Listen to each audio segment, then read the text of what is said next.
Okay, hello everyone. Welcome to Live Behind the Scenes with. My name is Prince Vessel. Today we are joined by one of Africa's top voiceover artists. Now he has been taking all the awards from the Sovas. He's Not Zambian all. born. He has taken like three awards now. Yeah. He's a Zambian and he's based in South Africa. Chilu, welcome to the po. Welcome. Thank you so much. Thank you for people spending their Valentine's Day with us on a Saturday also. So, yeah, thank you very much, everyone who's here. Okay. Now the spotlight is on you, Chilu. Has So it, the AI has centered me into the, okay, that's cool. yeah. So for those of us who don't know you, tell us a little bit about yourself and how you got into voiceovers.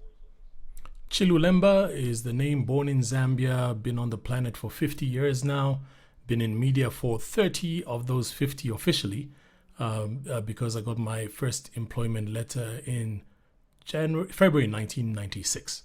So 50 years in media.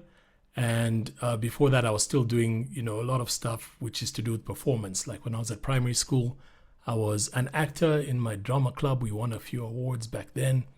And that's kind of, the genesis of it. I started out as a radio presenter in 1996. And the boss at the radio station, the man who owned it, Mr. Errol Hickey, he just happened to have a background of being a voice actor himself. So when it was time for the radio station to start producing ads, they looked amongst the voice artists as the first talent pool in order to, get some traction voiceover wise. So yeah, that's how I got into the industry. Then I moved to South Africa in 1999 to study. And after the 3 years of studying, I did some project management at an ad agency, which was cool because it got me to understand how that side of the business works. And then from there, got into voiceover. Did my first big gig in 2002, which was a series called Coca-Cola Pop Stars here in South Africa. And it's been, yeah, growth and widening of territory ever since. Amazing story. Someone just dropped in the chat 50 years with 50. Yeah, I'm 50 years old. I'm Yeah, 50 years yeah. old. That's why I'm battling with this tech. Like that, like old people. Like, okay, so I'm press now. You, I'm you that look guy like a now. Yeah, now I'm you 50. look like a young man. Thank you. So kind, so kind. Yeah. Is the picture choppy, Prince? Say that again. Is the picture like robotic, or are we smooth? No, it's okay. It's okay. Okay, cool. Right. It's all good. Yeah. Super. So what script are you working on today with us? Today, oh, you want to go straight into the scripts? Look at you. You're not playing. Okay. Today, okay, let me find. I put one, in readiness. Let me just go straight into it then. For a thing we did for DSTV not too long ago. If you want to see the produced ad is going to be on my Instagram. If you go to Instagram, it should be the first of the second one linked. So let me ask you to share screen so I can share mine, isn't it? So if I go to share screen and then I look at what I've got.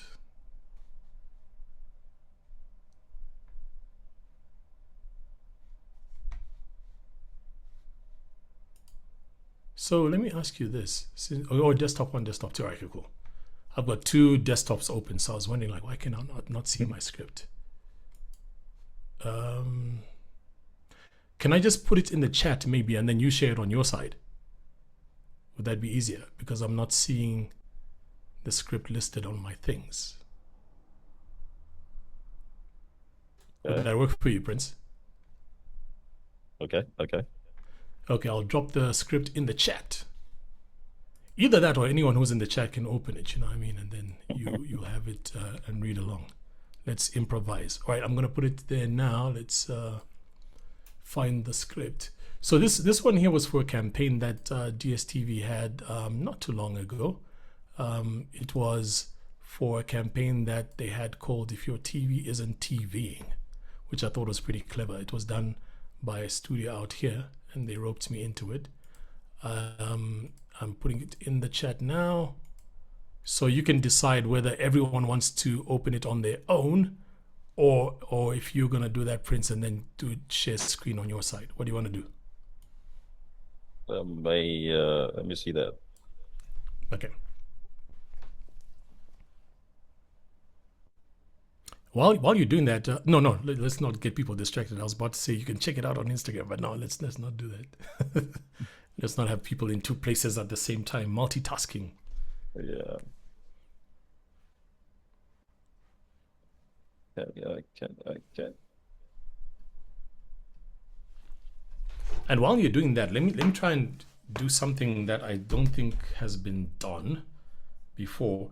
What happens sometimes, ladies and gentlemen, is that we get what's called scratch voices or guide voices, which kind of show you what the ad should be sounding like. And so because of that, like at some point, let me see if I can pull up the guide voice so you see what the director had envisioned for the same ad. But tell me if you've got it, and tell me if you're doing the share screen, Prince. Yeah, can you see my screen? I cannot see your screen. Oh,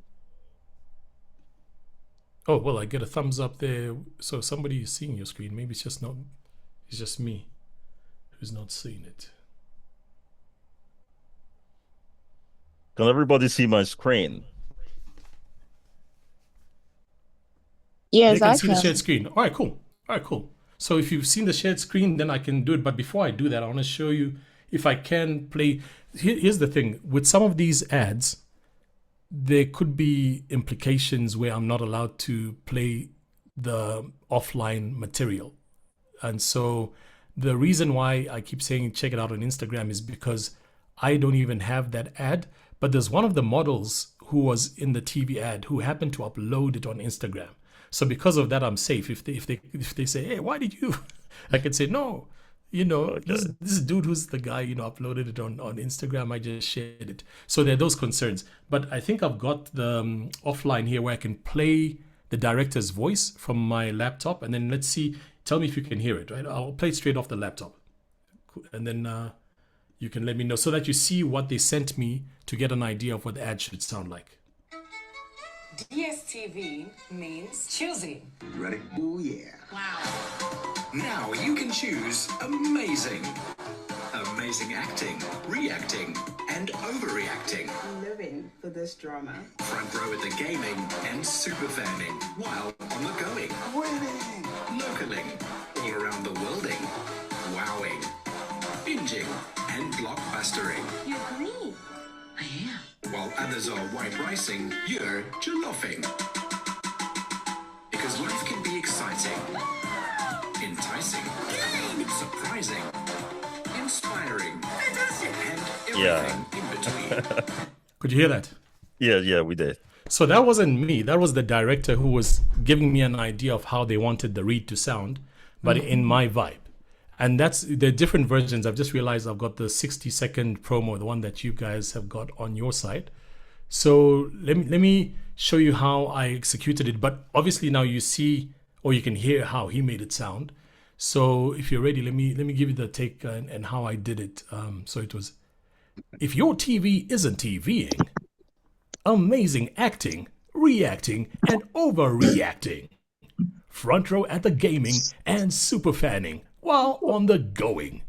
Localing all around the worlding, wowing, binging, and blockbustering. While others are white ricing, you're jolloffing. Because life can be surprising and everything in between. With something for everyone. Anything's possible when you're DSTVing.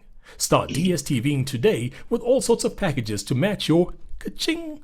The ka-ching was added as a sound effect, so I didn't have to do it. But that's how I approached it.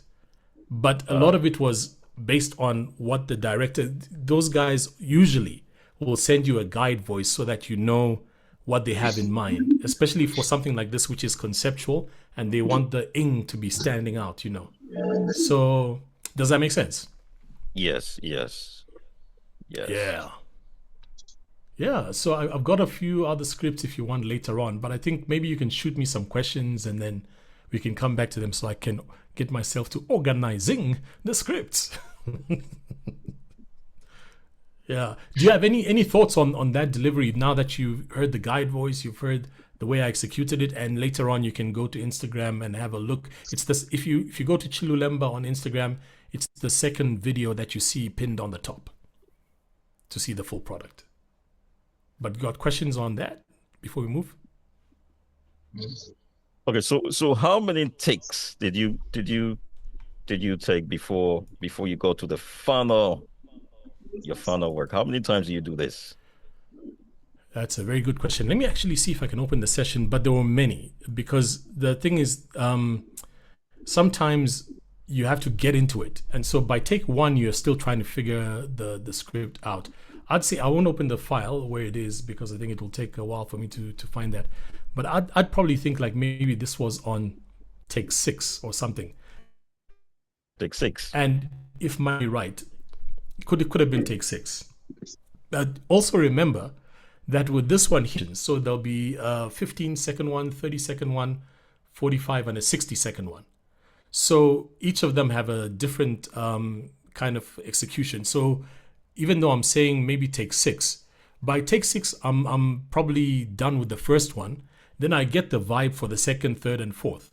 So the second, third, and fourth might have fewer takes because by then I'm already in the character, if you see what I mean. And then by maybe take whatever it is, when I finish and I'm listening back, usually they have a uniform ending. So if I find that the ending on take 2 was sweeter than the one in take 1, I might take that one and then uniformly place it on all the takes, and then do it like that. The other situation with these is, and I don't know if it was on this one, I did takes, and then the guys from the studio or the director Malu, who she brilliant director, she got in touch and said I think that they wanted a different take or different execution. So I had her on the Zoom call, or was it a WhatsApp call? I can't remember. And then I would do it, and then she'd tell me how she thinks certain lines should be done. So we did a bunch of other takes based on that, because obviously the bigger vision of these ads sit with the producer, sit with the copywriter, sit with the client.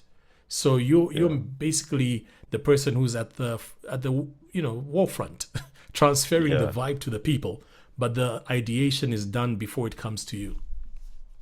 Yeah, so those rumor going around that Chilu only go one take and he's done. Yeah. He leaves us.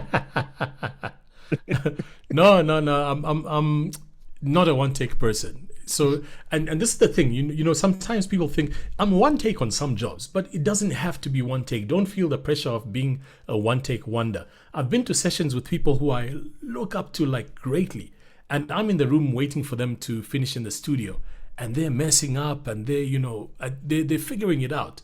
And I'm like, phew, so it's not only me. So all of us, one take is overrated. I mean, like, you obviously have to do it within a specified time so that you don't waste studio time, because people are paying for the time in the studio. But at the same time, there's no pressure. I did a thing last week for a certain restaurant. I'm being wary not to mention names, but a restaurant chain over here. They've got a brilliant campaign that they put out, and the lines that I was meant to read were like maybe 5 words. We were in there for half an hour. First, I did a bunch of takes for the producer, director, etc. Then they thought, yeah, we've got it. We did like maybe 6, 7, 8 takes of the line. Then they said, client is coming in now to review. Client came in. Their meeting lasted like maybe 10 minutes of them just, discussing whether that's the direction. And then they called me back in because client wanted me to, tune a few things.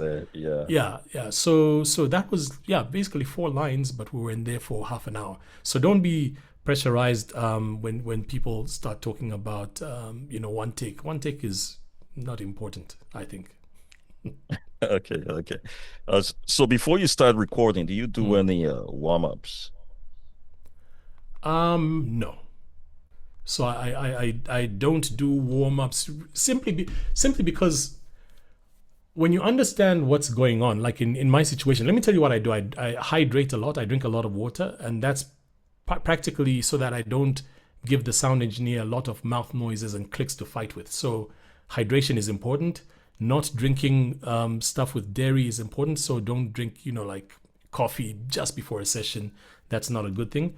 And then the other thing, sometimes in the car, if it's going to be a long read, you'll find me doing those warm ups I used to do when I was a choir member as a kid. So, just A, E, O, U, like warming up the vocal. But it's rare that I have the need to do that because, it is what it is. When you come to a session, you sometimes don't even know which direction the director will want you to go in.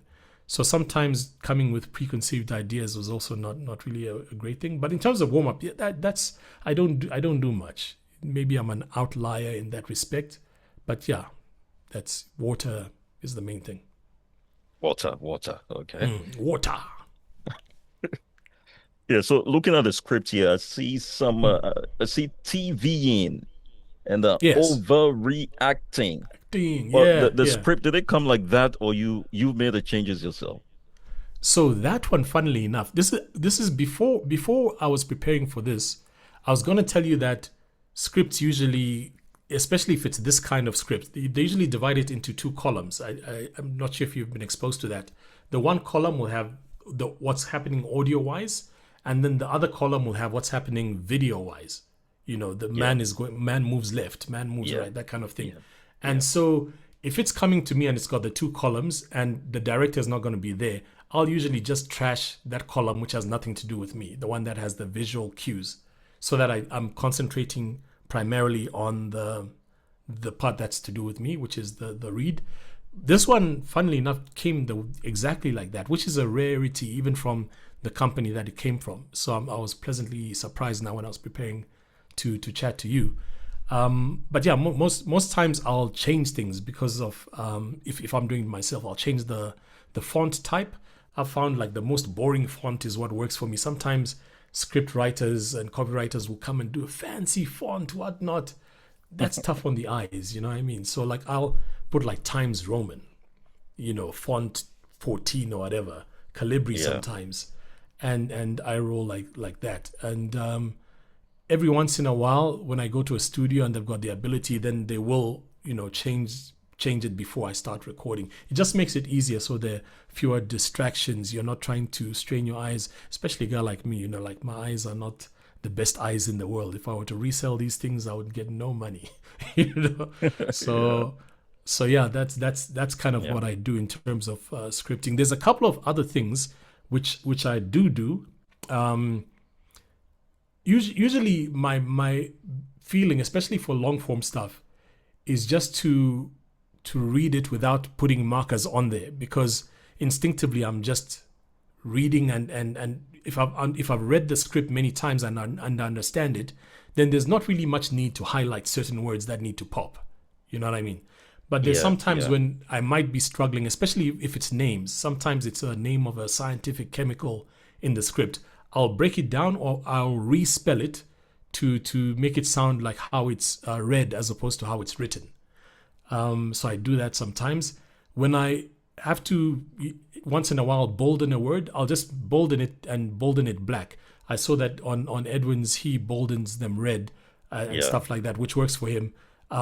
I'd find like different colors distracting. So we all operate differently and we all figure out our formulas. My boss, for example, Mr. Errol Hickey, the one I told you about who owned the station, what he used to do, those days it was paper scripts, because I'm telling you, I've been 30 years in media. We were not reading scripts off screens, I tell you that. there were no iPads and laptops Yeah. all over the place. So everything was on paper. And what he used to do, which I'd noticed when he was coaching us, is that where there's a comma, he'd put one stroke. He'd put two strokes next to each other. So when he's looking at the script from a wide position, he'd be able to tell that if there's one stroke, it's a soft stop or a pause. When there's two, marks there, then it's a deliberate pause. So he used to do that. Then later on, I started adding, like when I do a read and then the director says something like, on this line, I want you to smile more. I'd draw a little smiley face on there. I'd start doing stuff like that, which would help me to interpret and execute properly. But like I say, now what I'm more doing is taking time to read these scripts and understand fully what the context is. Because once you understand the context, what you're doing is you're just, concentrating on transferring that feeling. This Tuesday, for example, this coming Tuesday, I'm doing session with BCX. If you Google BCX, they're like a tech company, and I do a lot of stuff for them. So that stuff is like very sometimes technical. It has to just have a certain level of confidence and a certain vibe. So with them, they usually send me the script like maybe a week before. So I've got 3 scripts that I'm doing on Tuesday. They've sent them, and over the weekend, part of my homework is just to read them so that by the time we're getting into studio, I'm fully aware of what's going on in terms of the read. And what we're doing there is just panel beating how they want the feeling of it to be more than the pronunciation of certain words, because by then I should have, if there's a complicated word, I should have Googled it, before going to the studio Yeah. to see what the pronunciation is. So yeah, my last one on that, Prince, is that with long form narration, I usually ask for the script beforehand. If it's radio, then you're dealing with a 30-second thing. If it's TV, usually also that duration, I'm happy to just go in studio, see it for the first time, chat about it with the director, then go for it. So yeah, that's kind of how I approach things sometimes. Okay, so for a beginner in Mm. voiceover, the script comes to me like this without the hyphens and all those things there. How Yeah. how how am I going to interpret it? So for a beginner, this is the thing. I think things are different now because we're operating in a place where we are recording on our own. If you're starting out, I'd say that most sessions should be with you in a studio with a director, because then the director will give you further context as to how they want to read, either as I showed you earlier with the guide voice, or them just deliberately sharing with you how they're envisioning it. And then by doing that a lot, you'll start figuring it out with time. I wouldn't expect a person who's just come into the industry to figure out how to unlock a script. That doesn't make sense to me. Even when I started, it was a lot of times the director telling me how to say it. So I'll give you a little example as well. So in 1996, this is a memory from 30 years ago, which I think I even put the story in my book. There was a company called Yamaha, and they used to sell, obviously, yeah, you guys know Yamaha. They do all sorts of stuff from pianos to motorbikes to whatever. So the Zambian branch put an ad for, I think it was motorbikes, and I had heard the word Yamaha pronounced in a movie as Yamaha or something, one of those karate movies. I can't remember. So when they got the script to me, it was my boss and a gentleman named Taska Mlantana. They're both since passed away. May their souls rest in peace. But while they were directing me, my boss kept saying it's Yamaha. In my mind, I was still saying Yamaha, and so my boss is getting frustrated. Then the other gentleman, Mr. Mulantanda, comes in and then he says to me, Umfwa Chilu, which is like, listen, Chilu, he's saying this in Bemba now. He says, Yama, what uncle? Because uncle in Bemba is Vayama. So he says, Yama, what uncle? Then ha. So I'm like, oh, Yamaha. You know what I mean? So what's happening there? It's like there's a guy who's getting frustrated, but there's somebody who's got empathy, and the two of them are working with you. I was a beginner. Two of them are working with you because if you win, they win. They're not against you. You know what I mean? You're a team. And so that's why I think, like, when you're starting out as a beginner, I think you always have to have people in the room who can guide you as to where this thing should go. I don't think you should do a lot of the heavy lifting and the guesswork to find out. When you've got experience, when you're T code, when you're a prince, when you're Too me, cold. we'll figure out, like, this is what this should sound like. Sometimes we'll even maybe argue with the director, not argue but debate as to Yeah, how it should yeah. be. But when you're a beginner, man, I think you just need a lot of people to help you out. But on this side, you are the voiceover artist, you are the director, you direct yourself. Mm. Yes, you do the editing yourself, and that's a problem. How do I learn these things?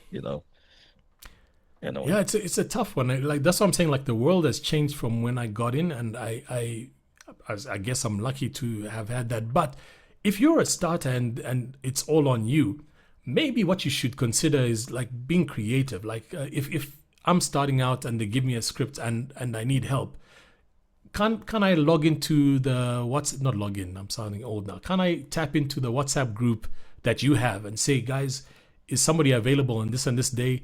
I'm doing this voiceover. I need guidance in terms of like a second ear or somebody to help me out. Either somebody who can come in as a mentor, or if they need to get paid, break down some of that money that you're getting and invest a portion of it so that you get it right. And that's something that you could do, because I think it's always important to have somebody at the beginning who will help to panel beat the direction that you're going in. Otherwise, you won't grow, and you'll progressively not know what you're doing. Like there's people who are beginners, and they'll do like weird things in ads, which I hear, because I get a lot of people sending me ads. Like at the end, they'll do something like almost singing the payoff line, and I'm wondering, like, but that's because no one's told you that there's no expectation of you, doing an ad for MTN and then singing the last part of it, whatever. But if you've got people who are pros who dive in and help to nourish that, then I think we're going somewhere, and you're able to grow.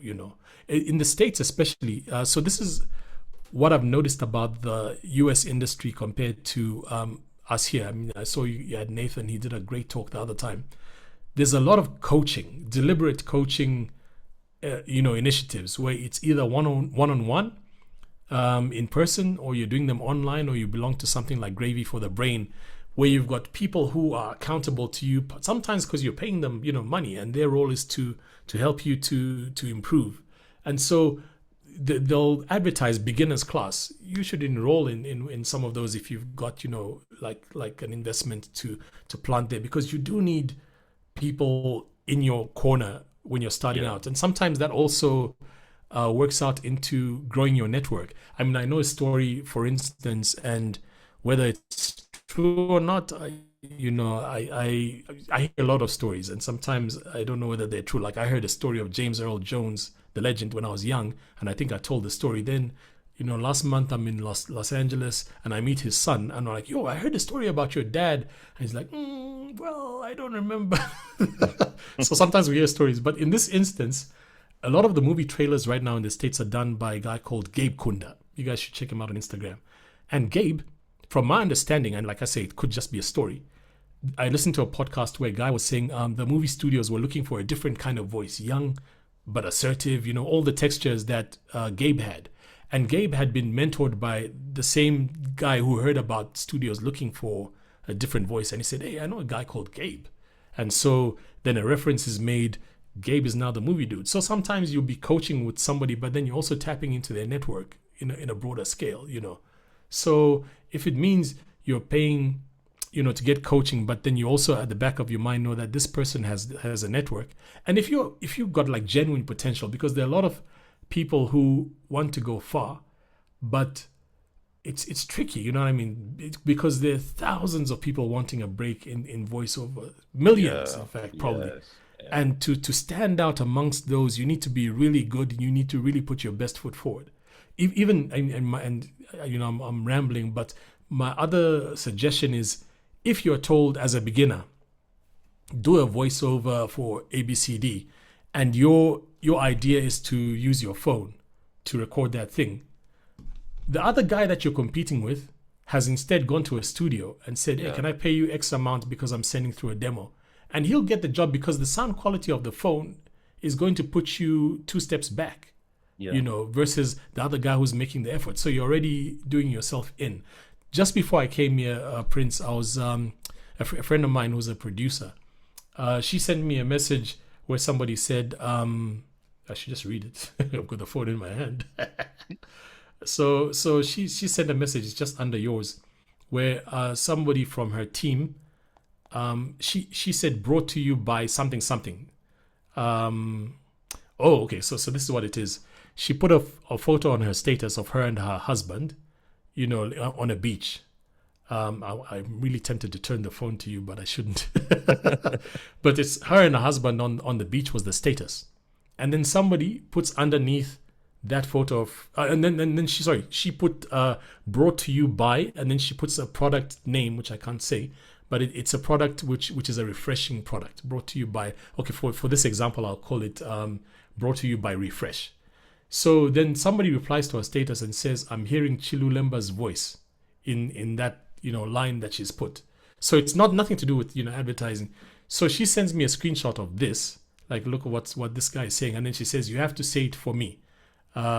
So at the time, me, low key, I know she's a producer and I know she's probably working on that brand.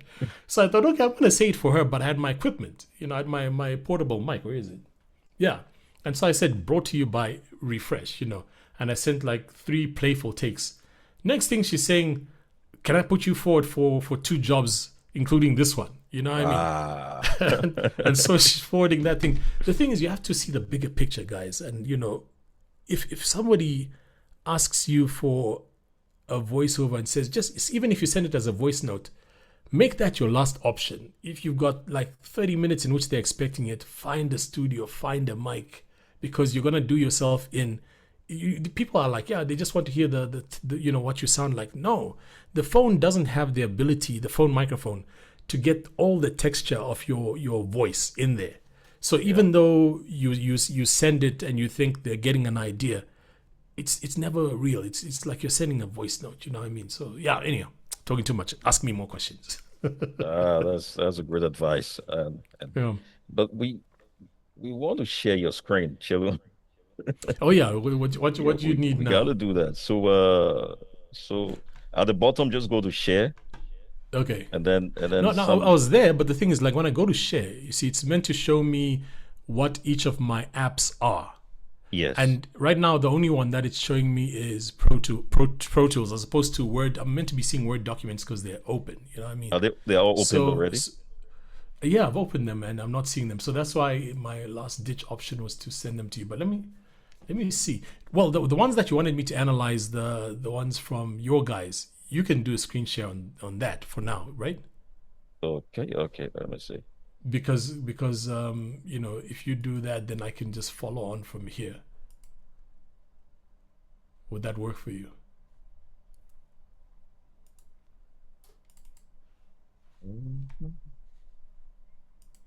They came from you. You must have them. Yeah. I'll just pull them out. Okay, let me try and refresh. But is there a way to refresh so I can, let's see. Because it would be easier. I thought I was going to be able to share them. That's why I was like psyched. But alas. You know what I should do? No. I was going to see, because I've got 2 screens. You see what I mean? So if because I've got 2 screens, I'm wondering if that messes things up. Because the computer's trying to find which screen is which.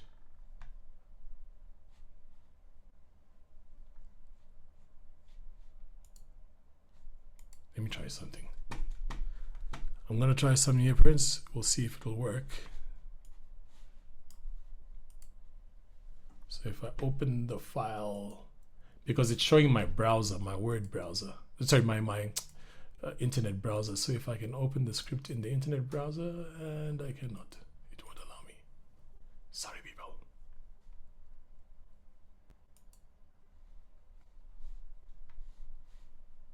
Yeah, man, gremlins. My apologies.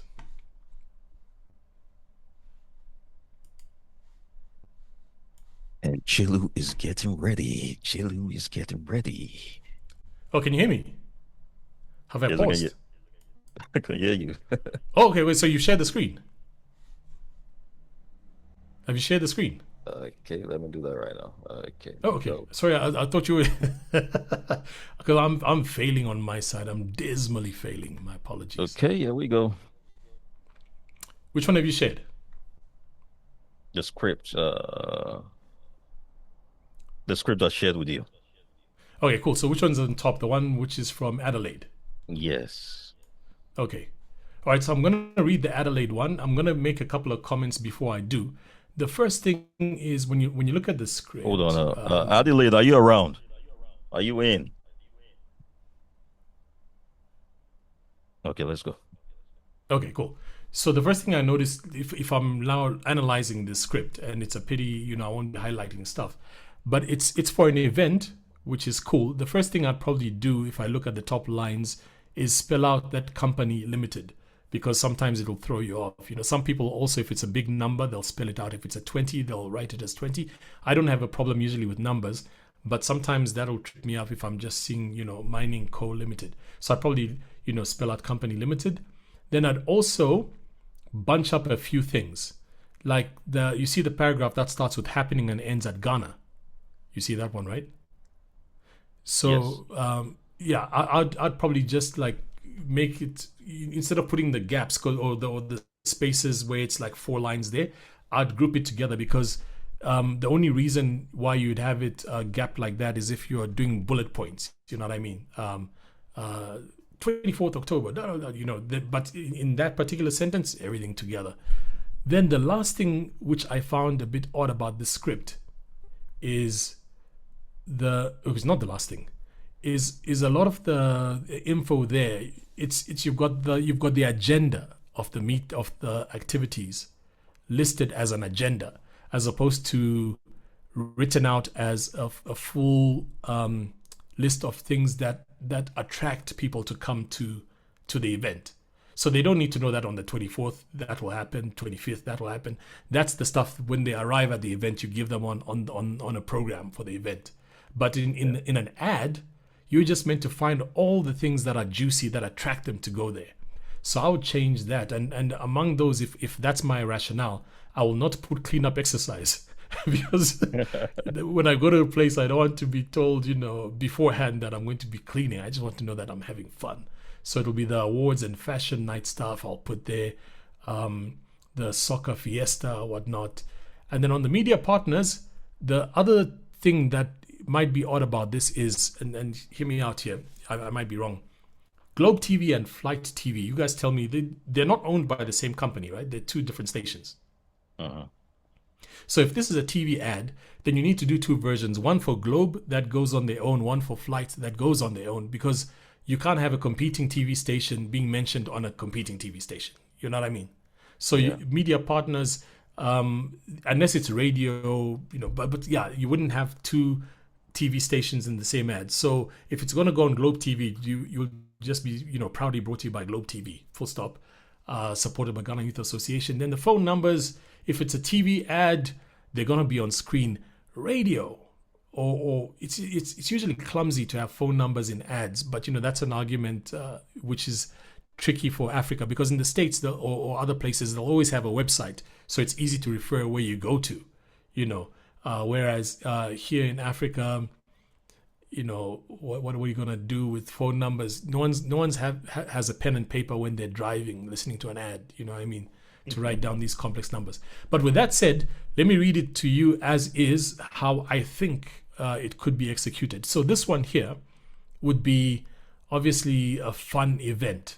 I'm gonna read it including the cleanup, and then if I'm doing okay, I'll be doing okay. So here goes. So Lucky Legion Entertainment, in collaboration with Sasco Milling. You see, milling. I've changed our mining company to a milling company. Okay, so that's the first take, that's what I was first take butchered. Yeah, this might, you see, I told you, man, no one take wonders. This might be like take 6. Yeah. So Lucky Legion Entertainment, in collaboration with Sasco Mining Company Limited, presents Western North's biggest festival. This is Ghana, happening from the 24th of. See, that's another thing you can do. It's fine in this instance. I was going to say if it's happening in the same year, you don't need to have the same year twice. But now I see it starts in 2025, ends in 2026. Okay. That's a long Adelaide right, says it's a radio ad. Is it a radio ad? Yes. Yeah, okay. So if it's a radio ad, it's okay up until that activities include. That's the only thing that I think the script writer could rewrite, so that it's just a nice flowing bouquet of what's attractive about the thing. like I say, you don't need the 24th to be said as this, the 25. There's another way in which you could do it. But anyway, let me try again. Let me try again. So this will be take 2B. Take two. All right, take 2. Lucky Legion Entertainment, in collaboration with Sasco Mining Company Limited, presents Western North's biggest festival. This is Ghana, happening from 24 December 2025 to 1 January 2026, live at Independence Square in the heart of Accra, Ghana. Activities include 24 December, cleanup exercise, 25 December, Interchurch Games and Carol Night, 26 December, Accra Development Forum, 27th and 28th, 27th and to 30th, oh, that's a different. 27th to 30th December, Sasco Soccer Fiesta League. 30th December, Awards and Fashion Night. 31st December, Mega Float. 1st January, Artist and Performers Night. Media partners, Globe TV, Flight TV. Supported by the Ghana Youth Association. For more info or sponsorship, call 059 163 113 or 024 821 6531 or 024 0. You said no one remember those numbers. All those numbers, right? And then at the end, you need to come back to what this is about. So at the end, it has to end with Western North's biggest festival. Be there or something. Because by the time you get to the end, if somebody started listening to the ad at the beginning, they won't know what's going on, what this is about, by the time they're at the end. If that makes any sense. Yeah. Okay, so I butchered it, but there are two things that can happen. If I'm lazy, I'll just kind of stitch it together and edit. Yeah. Instead of reperforming it, I'll just be like, okay, I butchered that line, but I went back to it. And then, like I say, that bit with the dates is like super clunky. There's a better way that can be done, because your audience, if they're listening on radio, they don't, I guarantee you, they don't need to know what's happening on the 24th, on the 25th. Yeah. They need to know the activities, but they don't need to know what date what is happening. That can be, go to our Facebook page or something where all that info is neatly put together. Radio is just a call to action to make this thing attractive and to make somebody be like, whoa, this sounds so dope, I want to be there. And I don't think it's probably been aired, but for the next one, the one in 2026, you can probably, refine it. And then my last comment on that is, I saw on the 24th of December, if this is happening in 2025, right? If the ad is going to air in 2025, then you don't need that first 2025. So it will be happening from 24 December to 1st January 2020. No, okay, it's fine. Because that'll sound even more confusing. I was just wondering, it'll sound more, it's fine the way it is. Yeah, I retract. Yeah. Anyway, so that's the first one. I don't know if you got thoughts before I move to the next one. Like the second is here. Adelaide, are you around? Any comments from you?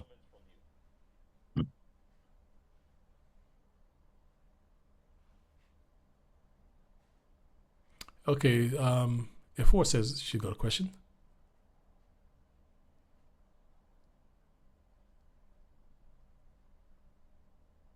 Hi. So I Hi. noticed that when you were going through the script in your first and second take, when you got to the date, you were saying 24, 25 December, but you got to, I think, was it the 27th that I started noticing you adding the TH with the 27th, 28th. Oh, I wanted to know, is it okay to have that mixture when it comes to the pronunciation of dates, or do you just go with what works for you? so I think what would have been dope is if you were in the studio with me as the director, then you'd be like, listen, bro, Exactly, yeah. there's an inconsistency there that I'd be, Yeah. sorry, I instinctively did that, you see. So if you're doing it, you have to be consistent right through. So 24th December, it's just that sometimes when you're reading fast, I think kind of is, not as smooth because there's consonants happening there. So, and this, let me get your opinion. So if I go 24th December, cleanup exercise, 25th December, or if I go 24 December, cleanup exercise, 25 December, interchurch games, which one sounds smoother as a director? For your tonation to me, I think the 24, 25 works better because I Without see the yeah.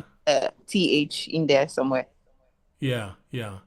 I think so too. I'm sure, like if need be, I could go 24th, 25th, and still make it sound smooth. But I think I'm in agreement with your instinct. But over and above that, I don't think you need that block. I've said it too many times. Sorry, Adelaide. I think it can be done smoother, where you just, like 24th December to whatever activities include a cleanup exercise, interchurch games and carol night, a crowd development forum, SASCO, you know what I mean? Where you're just kind of listing them, but even if you rewrite the script to make them flow smoother into each other, to make the activity sound enticing, like I say, cancel that cleanup exercise, because, fun and games and la la la la la. Don't miss it. Smile in the voice as you read. That kind of thing. Okay. Yeah. Awesome. I'm going to go to the second one. The second one from Gina. I'm going to read it. I'll tell you what I would change is the whole script. I'm not too sure what we're advertising here. It's a restaurant, I think. But is it called Garden of Roses 2026 or is it an event? I'm not too sure. So because of that, not having clarity, if I got the script, I'd be sending a lot of questions back to the person that sent it to me to just kind of get more clarity. The other thing, Gina, I don't know if Gina is here, which I'm picking up, and this could be just me being weird. I would ask you, if I was the guy reading this looks like an AI generated script from top to bottom. And I'll tell you why. You see that line there that says tables not just for dining? There's that funny looking AI dash right after. Yeah, so that's the first sign of thing.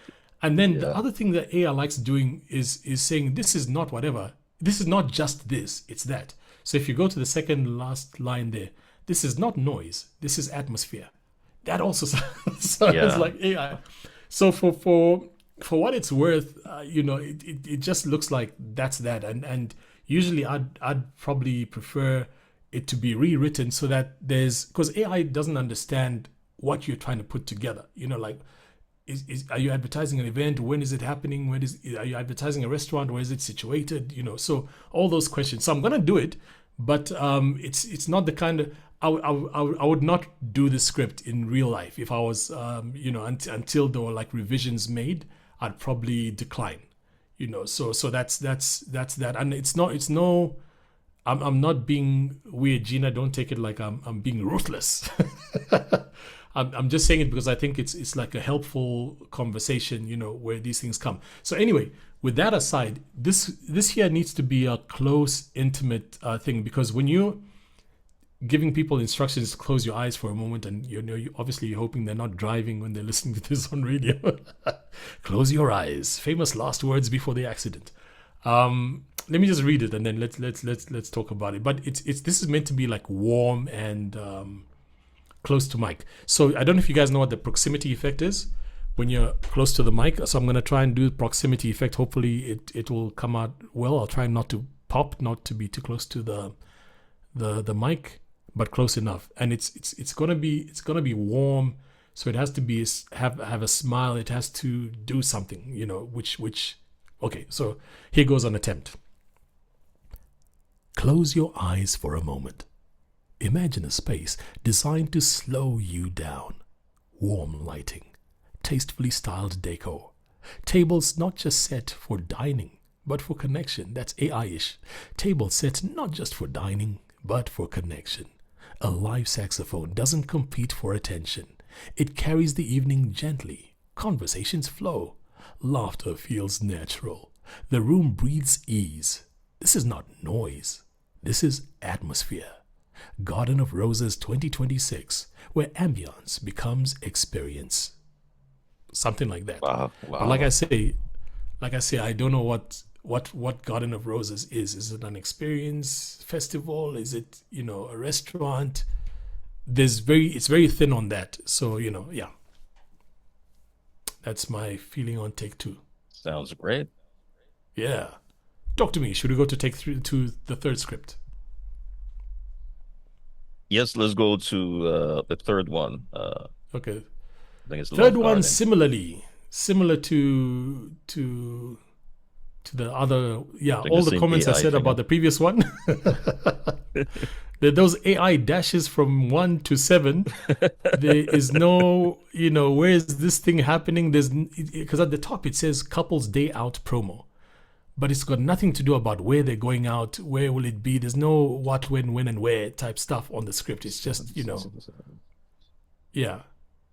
So I'll do it, but like I say, if in a real world situation, because what I was hoping to do is get real world scripts that, like, say if you've struggled with the script, Prince, and then you brought it into this chat, then I'd be like, okay, so if you struggled here, what we can do is that, that's what I was hoping to do. But so I'm finding this exercise that, like, I'm not doing it justice, and I feel a bit bad for you guys, because I'm squeezing my best to represent what the scripts could be, but it probably would be more impactful if there were like real world examples of stuff where I can help you. But I think I have an idea of how we can do that on the next one. So let me do this, and then let's chat about it. So 7 reasons I love you. This would be similar to, I suppose it's appropriate. We're having fun. It's Valentine's Day.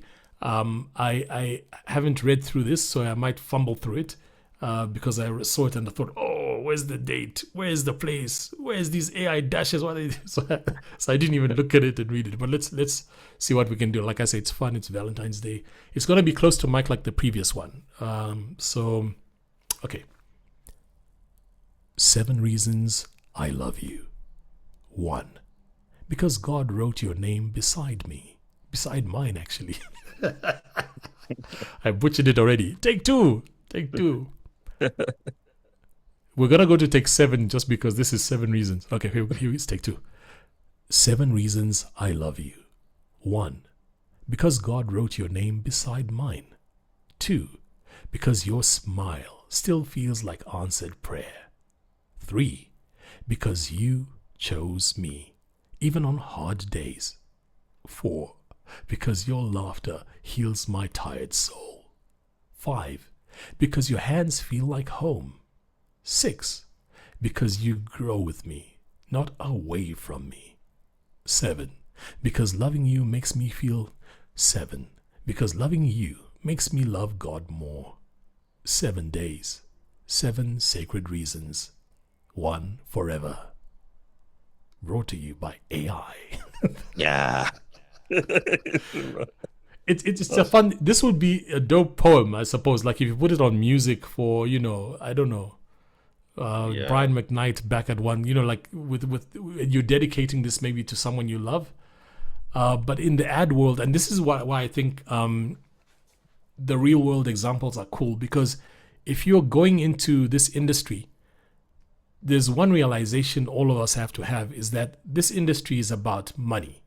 This industry is about communicating vibes and whatever, but it's about sales. It's about getting people to, touch their wallets after they listen to something, or I have a feeling it's most times linked to commerce, unless it's like a PSA, public service announcement, NGO type stuff. Even the NGOs, actually, some of them pay even more.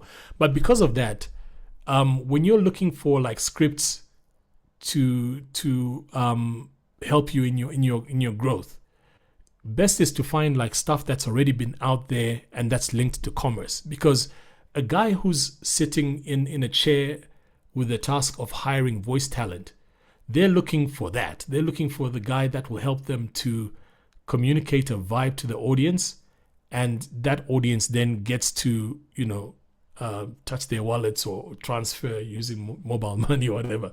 That's usually the case, especially for commercial stuff. And because of that, I think at the back of your mind, you always have to think, what's the commerce angle to this that I'm doing? I don't know if there's more that I can say on that, but yeah. Which one do you want to do now? Yeah, the samples are sent. The voiceover samples, the demos you Okay, I have. see a Is comment it there. Those possible to dashes are listen to not them? AI dashes. They've been used in writing before AI. I know I did before AI, but I agree that in these scripts, they look like how AI would use.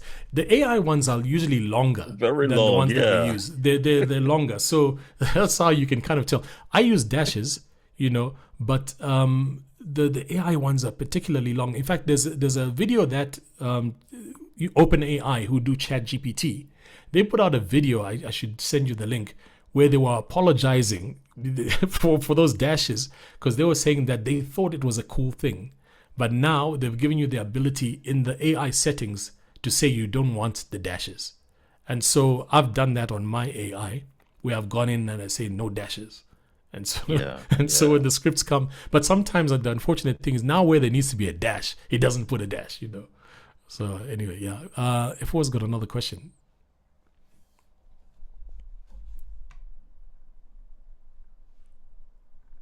Do you want to go for it?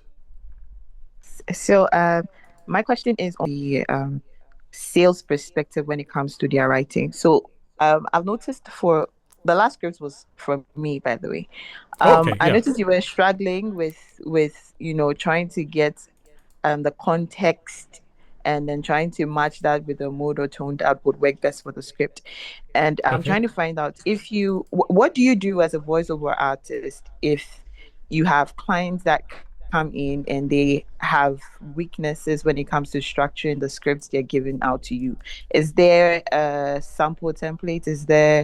Are there basic guidelines you can use to help them restructure the wording of their script to make it more what should I say, more commercially based in terms of getting people to touch their pockets versus what these samples that you just read? Which one is yours? I've just reopened it. The It last closed. one. The last The one. last one. Oh, the 1, 2, 3, 4, 5, 6, 7. Yeah. Yeah. Was that AI with the dashes? No. It was it was forwarded to me. I think it was Oh, I was okay. told it was supposed to be a social media ad, and it was a secret location. They didn't want, Ah. the singles to find out where they were Okay. No, thanks for the context. You see, now that makes a lot of sense. So that's why there's no going to hang out. So it's place just something mentioned, etc. yeah. Okay. No. Okay. No. Thanks for that. But in terms of the feel, were you happy since now you're director? Were you happy with the kind of feel? You said I was struggling with which part, so I can maybe just check while I've got the script here. I share this script again. Okay. Oh, you're also taking it. Yeah, cool. Well, I think in terms of template and stuff, if you're saying this was for social media, then it must have had visuals. And if it had visuals, then that's different, because sometimes when there's a visual element, some things don't need to be spoken out. Like when we do stuff for radio in South Africa, every time it's a radio ad, you have to say terms and conditions apply at the end. Terms and conditions apply. Whereas if it's a TV ad, that will be on the screen, so you've got a bit more time, because they're expecting that that disclaimer will be on the screen. So I wouldn't say templates are that key. But if you listen to a lot of ads, a lot of them on radio, especially, and TV, they've got a certain pattern. And if once you plug into, and the reason why I maybe sometimes will touch on this is because 3 years of my life was spent at advertising school. So I was at the AAA School of Advertising for 3 years. So day in, day out, we're either working on strat, scripts, etc. Then I've worked on scripts over the years, like for some stuff I used to voice for Channel O, when I'd correct them so much that in the end they were like, okay, you write the script. How much do you charge? So I've written scripts. So, but there's usually formulas, I mean, like how you're setting it up. Most times if you're advertising, especially, if it's to do with a venue or an event, it has to be mentioned twice or so, somewhere close to the top, and when you seal it, I mean, because of that thing that I mentioned earlier. So I think it's just a matter of like listening to a lot of ads and then starting to pick out what the patterns are. And I think that's helpful. I was listening to a podcast last week. A guy called Joe Cipriano was being interviewed. He's like a legend. Actually, 2 years ago, coached with him online, weekly. I was getting lessons from Joe Cipriano. But in this podcast, he was saying, like, when he's driving, listening to radio, he turns up the volume when the ads come on. Then when the song comes on, he turns it down. And his wife was like, that's weird. But that's the same thing that I'm talking to you about. Like, if you're a student of this stuff, then you'll be listening to a lot of radio, you'll be listening to a lot of narration, you'll be listening to just to see what the patterns are, to see what the styles out there are. And I think that that's helpful in terms of what you're feeding your soul with. Yeah, hope that helps. I don't know if you've got additional question. I'm happy to add on. Any more questions? And so that's why. Yeah, sorry, Chris. I was just gonna say that's why when I saw these particular ads, they didn't fall in line with that pattern that I'm used to. They didn't fall in line with the scripts that I'd be sent, because they don't have those anchors, those pillars, But I can do them, like I say, and make the best of them. But without, you've got another question. Okay, cool. Oh no, that I'm looking at your old message. But yeah, that's I think what's going on there. Hope that helps. Okay. Okay, so what I wanted to happen was for you to record a script, and then you share your screen. We see how you do the editing and all that up to the final one. Yeah. Okay, let me try. Let me try. See if I share screen. It's showing me 2 Pro Tools. So let me. I don't know why it's got 2 Pro Tools screens. I'm gonna try and then you let me know whether you can see the right screen with the editor. So it's telling me that I need to give Pro Tools permission. Oh, Zoom. Okay. So put the password there. Okay, I have to quit and reopen. So you're gonna go quiet. Oh, it's telling me to quit and reopen this meeting in order for it to launch. So is that cool? I'll come back and talk amongst yourselves. Let's go. Right? Okay.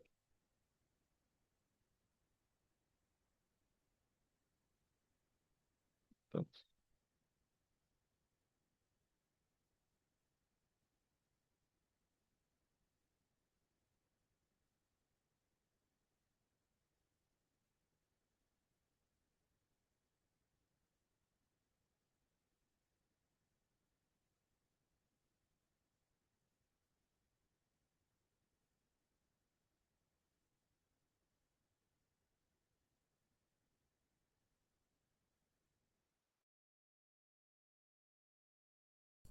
Back after the commercial break. All right, let me try again. Okay, so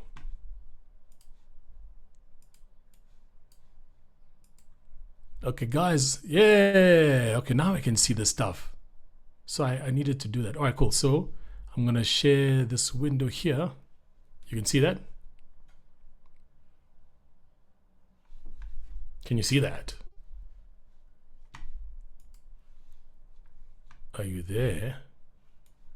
I cannot hear you now. Oh, you're muted. Prince, you're muted. You're muted, Prince. Awesome. Yeah. I need to hear you. Okay, yeah. Good, so you guys can see the screen. Okay, so situation here is basically I use Pro Tools. And the reason I use Pro Tools is because that's what I learned in the beginning. And then sometimes when I've got a situation where the director sends me a guide voice and I need to do the timing to align with the guide voice, it's easy for me to put the director's track on one, layer. Like I think that's what was going on here. I don't know what this is. Let me try and play it. It might not even be my voice. So let's see what we have here. If I, oops, almost recorded over it. Imagine a story born from within. Yeah, we heard that. Before the first image. Okay, so that here is linked to a video. I can see that there's a video track here with a guide. So let me see if I can let you hear what the guide voice was doing. You let me know if you no, it's not connected to that track, so you won't hear it. Let me. No, you won't hear it unless I do some magic for you to hear. I can. Let's see if I can isolate. Sorry, I'm just making sure that you see what I was dealing with. So I don't even remember when I did this, but so this would be the guide voice, I'm assuming. Imagine a story born from deep within. a sudden glimpse into much deeper things. Before the first image, before the first sound, It's in my DNA. a frame comes to life. Yeah, so that was for, I remember now, that was for the Joburg Film Festival. So there's actually a video for that. This track here, that can you see that what I've highlighted there at the top? Yeah. Yeah, that represents the video track. You can't see it. Why can't you see the video track? Maybe I deleted it for space. But because of that, it allows me to put the director's track underneath, so that when I'm doing the timings, I can see that this track aligns with the track below. Oh, okay. You know what I mean? And a lot of these other apps, like which are more basic, only allow for one track, which I think is limiting in terms of what I do when there's more complex things happening. Okay, so let me open one of the scripts that we did earlier, right? That might just make life easy, and then I'll record that. Which one should I do? The last one that I did, right? So this is just for control, just showing you how it would be with the fluffs and everything else. So let me find the space on my timeline. Audacity and Pro Tools. I hate Audacity. I always joke, like, after using Audacity, I feel like I need to take a shower. Because Audacity is the free one. Listen, there's some guys who are experts at Audacity. There's a guy in the States who even does like proper training for it. He does courses. I've just found I remember telling Edwin the same thing yesterday. He was using Audacity, and I remember what you told me during the podcast. I remember what you told me, that you don't like this. I don't know, man. Like, I've struggled with it. It doesn't, because, like, say for example, what I've just showed you now, Audacity wouldn't allow me to do that, to get the video track imported into there, make sure the timings are good with the visuals and everything else. It's overkill for this Pro Tools is overkill for most voice artists. But I justify it because it helps me in what I do. I've battled with Audacity, and I've also battled with Adobe Audition. I pay a subscription because my daughter is in college, so she needs it for her things. But I battle in terms of just how the ease of use. But that's also probably because I started with this thing like in 2006. So that's what I know, like 20 years in, I'm more comfortable with this workflow. There are a lot of people who use both Audacity and Audition, and it's not like me dissing. I'm just kind of saying what works for me. So I'm going to read that script, and then I'll do a little edit. Sometimes what I do, in fact, this is a good time to show you. I've got hopefully it won't interfere with noise, and this is not my favorite one, but I've got a dog clicker, and I'm going to show you how you can use it. So first I'll just, this is a dog clicker. I've got a black one, which I prefer, but it does that click, right? So I'll show you a use case now using the dog clicker, and then we'll use the script that we did earlier on. Okay, so I've started recording. Let me make this a bit bigger. Okay, so dog clicker in action. Close your eyes for a moment. Imagine a space designed to slow you down. Warm lighting, tastefully styled decor, tables set not just for dining, but for connection. A live saxophone doesn't compete for attention. It carries the evening gently. Scroll up. Connections flow. Laughter feels natural. The room breathes ease. This is not noise. This is atmosphere. Garden of Roses 2026, where ambience becomes experience. All right, cool. Thank you, Gina. Now let me show you what that dog click does, right? When I do the time, can you see how I've expanded it like that, right? Yeah. I can see it's not as good as my other one, because my other one has like one click and it doesn't do two clicks, but I can see that that's where the error is. So I just need to cut that and push that forward. You know what I mean? Without even listening, I know that that's where the fluff was. And then I know where the beginning of the take was because I did that. See, so I cut that out,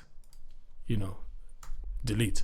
And so it's like when you're doing long reads, sometimes it helps. When you just do pick up, just and then when you look at the timeline, you already know that, okay, on this part, I'm cutting that out, and doing that. Let me play it for you as is. Close your eyes for a moment. Imagine a space designed to slow you down. Warm lighting, tastefully styled decor. Tables set not just for dining, but for connection. A live saxophone doesn't compete for attention. It carries the evening gently. Connections flow. Laughter feels natural. The room breathes ease. This is not noise. This is atmosphere. Garden of Roses 2026, where ambience becomes experience. Oh, So yeah. Sounds good. Sounds good.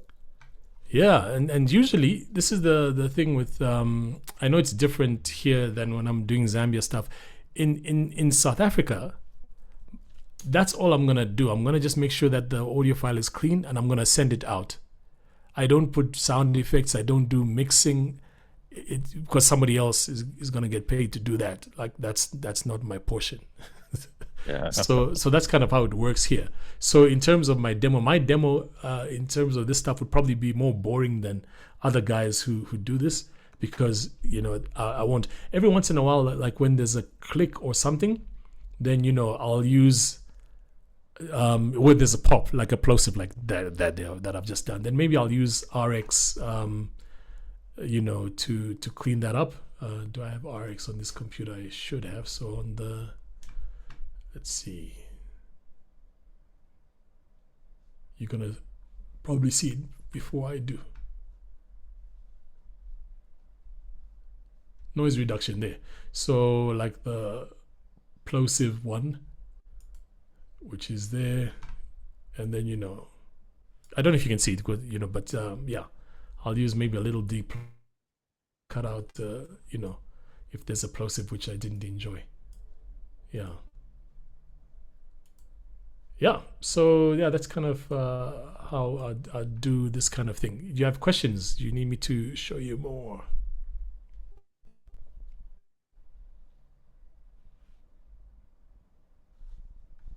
Are you saying something? I cannot hear Guys, you. any questions? Any question for Okay. Chilu? Sorry, I thought you had questions. All right, let's see. Sometimes they're coming in the chat. Let me open the chat. I hear a question coming through. Yes, I just want to ask, aside the dog clicker, is there anything I can use to point out where the mistake is? Before I got the dog clicker, I was clicking my finger. You can use that. That's the cheapest way. So let me show you. Like I'll use two things. I mean, frustration. Yeah. I'll use two things which hopefully they won't be noisy and irritate you. But once when I don't have, like, I'm in a space where there's no dog clicker, no whatever, sometimes I do a mouth click. And one time I sent it to my editor, he was doing a church promo, and I didn't have time to clean up the thing. So I sent it with the clicks, and then he phoned me like, "What were you doing?" I'm like, "Yeah, sorry, man. I used the mouth click because I was just in a space." So like, say, for example, now I'm doing this here. Let's say, let's do the other script. 7 reasons I love you. 1, because God wrote your name beside mine. 2, because your smile feels like answered prayer. 3, because you chose me even. 3, because you chose me even on hard days. So now that was me using my finger click, which is even more effective than the dog clicker. So the dog clicker, why I don't like this red one, is it does 2 clicks. So if you look at that part there, no, where was it? I cut it out, so it should be there. When you look at that, it's not as neat. It's not so distinct from the WAV file. You see, It's not distinct from the voice because it does like a click in, click out. Whereas the other clicker I've got a black one somewhere. Just it's not within reach. Just has 1 click. So the finger click in the thing I just did has 1 distinct. You can tell there it is. So I can cut that out and know that this here, if I drag it to this point, this is what I was replacing. So whatever this word is, let's see, will be whatever this word is. So I sent it with a click. No, sorry. We're not there yet. That's where we are in the timeline. My bad. You're free to laugh. That's the finger click, right? So yeah, there we go. So if you look at in terms of alignment, that there should be that there. So even. So that should be even. 3. No. there's 3. Okay, so okay, and then there was another one that I did, right? Did I delete it? Let's pull that back. Yeah, there you go. So if you look at that there looks like that there. So if I do that and bring that there, then you have a smooth thing. Your name beside mine. 2, because your smile feels, you see, and then that'll be the 3. Answered prayer. 3. Yeah, so it just sometimes helps in terms of like, without listening to the whole thing, looking at that timeline and knowing where the mistake was, and using that as your visual cue as to where the mistake was. The mouth noise is it's like gonna be like a closer click, which you might not enjoy because, you know, who wants to hear mouth clicks as opposed to if it's not ASMR. But happening from the 24th of December 2025 to 1st of January 2026. You see that little click? Can you see? There. In terms of its shape, it's very different from that. So you'll know that there, you know, I didn't read further, but yeah, that's the mouth click. And that's the one I did when I said to my church editor. He was like, "Why were you clicking?" So I had to give him a lesson. Okay, this is why click is important, you know. Yeah, so yeah, that's some tricks and tips. What else you want to know? Okay. Edwin. Yeah. You spoke about how you once you record the file, you don't really do the cleaning or let's say the mastering or the placing the background instruments on it because people are paid, you know, to do it. In Ghana, where maybe with most of the clients that I encountered that don't have anyone to do the cleaning or let's say, do the actual working on the sound.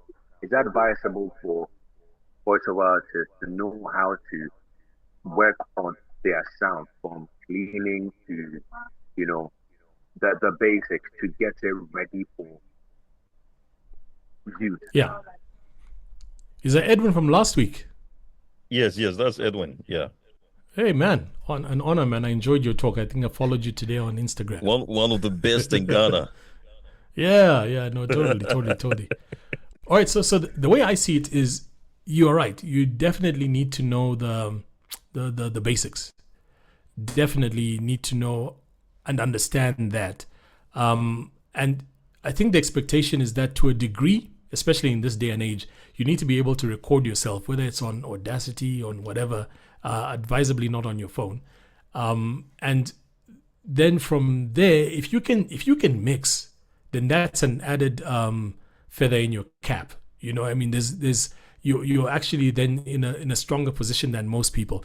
Like I say, just that in SA, when guys are booking me, they're just expecting the voice and they're expecting that their $10,000 an hour sound studio will make it sound, you know, much better than I would out here, you know, in my position. So because of that, I find like the majority of stuff I don't need to be involved in mixing, and so I've not even really bothered, apart from the stuff that I do say for social media, for, you know, TikTok when I'm doing those talking head videos or Facebook, etc. That I at this stage I'm doing myself. But if it's an ad, I've got a colleague of mine. His name's Offie. So this studio, we kind of, you know, share the space, and most times I'll send it to him, and, you know, we've got an arrangement where he'll, you know, mix it. He knows what plugins work well with my voice and stuff like that, and then he'll send it out. That's if it's a me job where I'm expected to do the whole thing. But most times when I get bookings from my agent, they're just expecting the voice file. So I just have to make sure that I send the voice file clean as a wave, 24-bit, whatever, and mono usually. And mono just because that's what I was told the first time I started doing this thing. So I don't send like stereo files. Don't ask me why. It's just that how I was taught. And yeah, that's how it works here. But if you can, like, there's some sound engineers, even in the States, there's a guy called Jordan Reynolds. Jordan is so passionate about sound that he knows all that stuff, decibels, what. So in terms of his value, he's got value as a voice artist. Then additionally, he's got that skill as a sound engineering mixer. He actually helped me to sort out the sound in this studio remotely. He's got a website called Audio Ninja, which you should check out if you're interested or keen. So you hire him, whatnot, and then he remotely tunes your studio and puts in plugins and stuff. Like one of the plugins that I saw Nathan on your podcast talk about, the C-Suite noise reduction thing. Yeah, Jordan installed it on mine. So right now I'm in a space which is not really the best space for, acoustics, but, in fact, I did a little video tour of my studio. Let me see if I can find that and then do a share screen on that too. Because this is not the space I record in. This space is lacking in some instances. This is usually a talkback mic. It's not like the mic I use for voiceover. So I did a little video. Let me see if it'll be shareable. So what mic do you use for your recording? I use a Neumann TLM 103. Then I've also got a Sennheiser 416. Most times it's the 103 that I use. Yeah. Hope that answers the question though.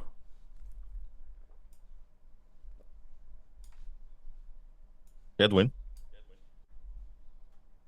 Yeah, I can hear. Sorry, I just have a line. No, cool. Yeah. But I guess a question just popped up in my mind that I would really need your take on. Okay. When you're recording, after how many takes do you feel your best work comes out? So that's a good question. I don't think necessarily it's one of those things where I can count and say, 6, 7, 8, to be honest. But with that said, sometimes it'll take me, put it this way, if it's a long form narration, I'm trying to do that thing in one take, because if it's long, you don't want to spend too long on things. But what I've ended up doing, if it's like under 5 minutes, I'll probably send 2 takes to the client, one which is slightly more upbeat than one which is under more conversational or whatever. But the reason why that is similar, I think, to something that you spoke about, is I read the stuff beforehand. So I read it to a point probably where by the time I'm getting to the mic, I have a good understanding of what I'm delivering. And because of the dog clicker or the thumb or, the clicking, it means that sometimes instead of doing the whole take from beginning to end, sometimes in the middle of the take, I'm like, okay, that sentence I can do better. I click and I redo just that sentence, you know what I mean? So by the time I'm getting to prepare the audio, I've done, maybe it was a 3-minute read, and the file will be like maybe 7 minutes long because there are errors contained in the file. And the ease of finding those errors is in the magic of the clicking or this here. So long form, that's probably where I'm at. I'm probably like, if it's under 5 minutes, I'm probably taking maybe 10 minutes per take or whatever, and sending 2 takes to the client. If, on the other hand, it's something like a radio ad or a promo, usually I'm sending, if it's guys that I've worked with a lot and I know their expectation, like the guys early on with that DSTV thing that I was telling you about, which you can check out on my Instagram, punt, Chilu Lemba, at Chilu Lemba on Instagram. But if it's those kind of guys, I know what the expectation is, and so I'll probably do 2 takes. And usually, if they send me the visual, the 2 takes will be takes that are usable because of the fact that I know the timing. They've sent me the video, so I know what timings the guide voice had, and I'm just matching that timing, meaning that when they import my voice, it'll go directly onto their timeline. If it's guys who haven't sent me a guide voice, then the 2 takes might be like one which is slower and one which is quicker, so that they can decide what's fitting better with their visuals, if that makes sense. Yeah. Hope that answers the question. I think I can do that studio thing, the studio video. Can I try? Okay, let's see. Can I try to do a screen share? Okay, so this is like a studio tour. It's asking me to do that thing again, man. Log out and log back.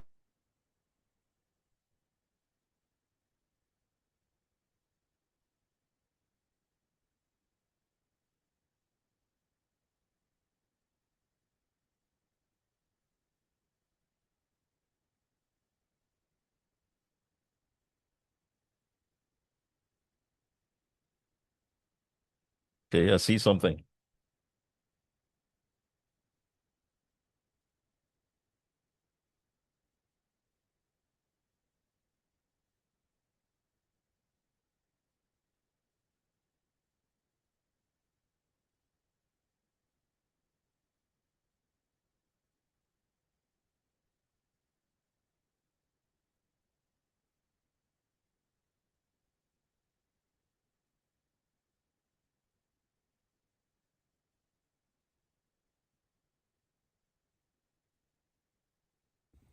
All right, friends, studio tour begins now. So this is where the recording is done.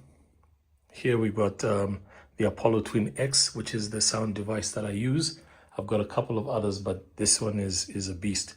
So you can ask me why, and I'll answer in the chat. The studio computer we use is the Mac Studio, which has 32 gigs of RAM. It's a powerful machine. And then we've got these Atom Studio monitors. There's some awards. But the reason why I use Pro Tools, and I'll explain more in detail once we start showing examples, is because sometimes well, I'm used to Pro Tools, but then I also found that sometimes I have to edit to videos, which are sent through from editors, especially for long form stuff. And I find it easy to put like the guide track on one track, and then my voice is recording on the other track, and the video I can monitor and see whether we're placing things right. So that's what I enjoy. So this is the control room, and this microphone, I rarely use it to record in here. This is more for talking to people on Zoom, talking to the director. I'm not the only guy who operates here. We've got other sound engineers who pull up. So that's that. But let me show you a couple of other rooms. So this room here, you can see these are acoustic panels. They're portable ones, so they've got wheels underneath there, and we can move them from one room to another. I've got 3 here right now, but in total there are 4 big ones like this. Sorry about the finger on the. And then the microphone used is the Neumann TLM 103. Lovely mic. I've had it for years. Enjoy it. And then, yeah, headphone preamp there, so you can hear what the director in the other room is telling you if you are in here recording. Yeah, then let me take you to a different room too, where we sometimes do voiceover, not so frequently now. Yeah, I was doing a shoot here. This lounge area sometimes acts as a shoot space, sometimes as a chill space. This room here has also got acoustic foam in there. Soundproofing is very important, people. And then that screen is for if there's a video being played that you're recording to, the director or the sound engineer in the other room that we were in will play it, and you'll be able to see it here, so that you see what you're dealing with. This used to be a pantry, then we converted it into this here. So yeah, that's space number 2. Quickly show you this Rodecaster Pro, more for podcasting, but they've got this thing now where if you connect to another studio, say I'm here in Joburg, you're in Accra, and you've got one of these, there's a setting where our mixers can connect in real time. I don't even think you need a computer. And so I'll be able to hear you through the headphones here. You'll be able to hear me, and I can record from here, and you'll be able to capture sound using the internet connection from over there. So yeah, that's something worth considering. I think it'll be a key one, especially for like radio stations, radio interviews, and things like that. So yes, this is the Awesome. studio. And Okay, so this is where you are now. This is where you're sitting now.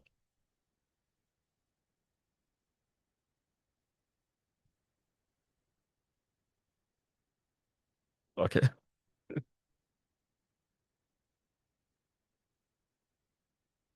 Okay, you can hear me again.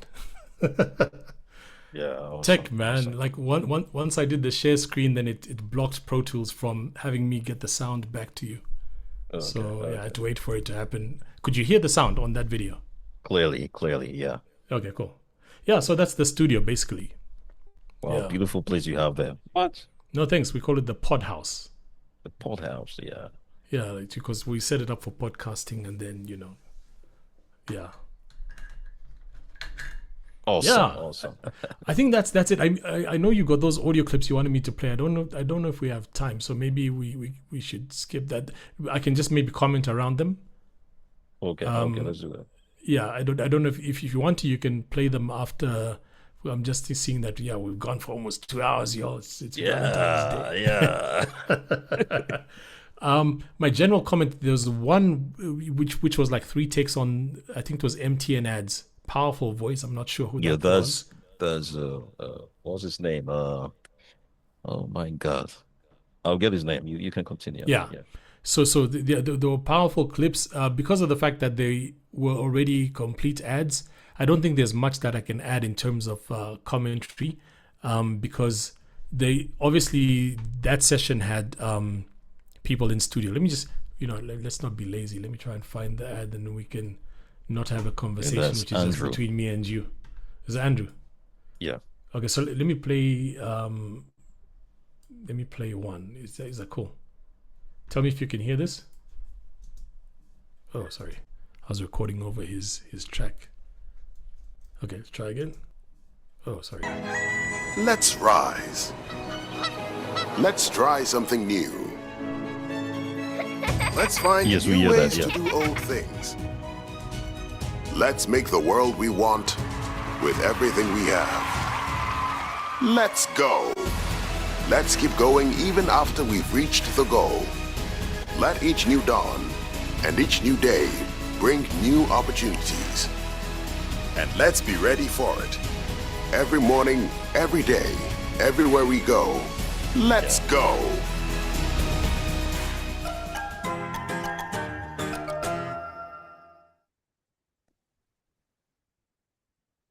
So like I was saying, that's already properly done. Like I don't think there's anything I can add to it. I can just salute and say, obviously I'm assuming it was a team effort, so well done to the guys in there. The voice projects well. The mix is right, so you can hear everything about the voice. I think you sent 3. I was gonna play just one, but there's one which I think I found more they're all good. There's one which was my favorite among those. Let me see if it's this one. When you can go anywhere and never be alone. Anywhere. How far will you go? So I'll just play that part. I mean, like you can tell that's like proper pro. Yeah. The first line, obviously when you can go anywhere, and because that time MTN's payoff line was everywhere you go. So if it wasn't an MTN thing, there might be the impetus to put more emphasis on anywhere. When you can go anywhere and never be alone or something like that. But then in this instance, because they're on point with the brand, and that's the other thing, you must understand what the brands are doing. MTN changed in terms of how they position themselves. When they started out with this everywhere you go line, I actually know the guy who came up with the line because I was working at the ad agency. It was Young and Rubicam at the time in 2004, I think. So at the time it was like everywhere you go, and it was all about everywhere. And then after they lost the contract, whatnot, MTN still liked that line. They went to a new agency, and the new agency tells them, I think you should put more emphasis on go. And they had a whole document and probably charged them millions of rand.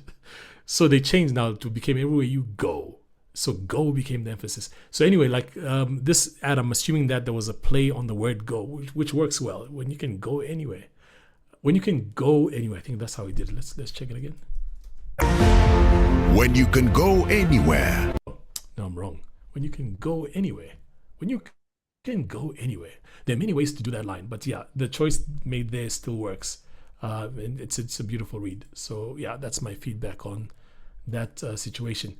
Let me play. What do we have here? Ramadan. Okay, Andrew, that was a good one. Yeah. Okay, so we have this one here. If I know you can't see the screen. Should I try and share screen on Pro Tools? Hopefully it won't. You might ask me to shut it down. But I was gonna.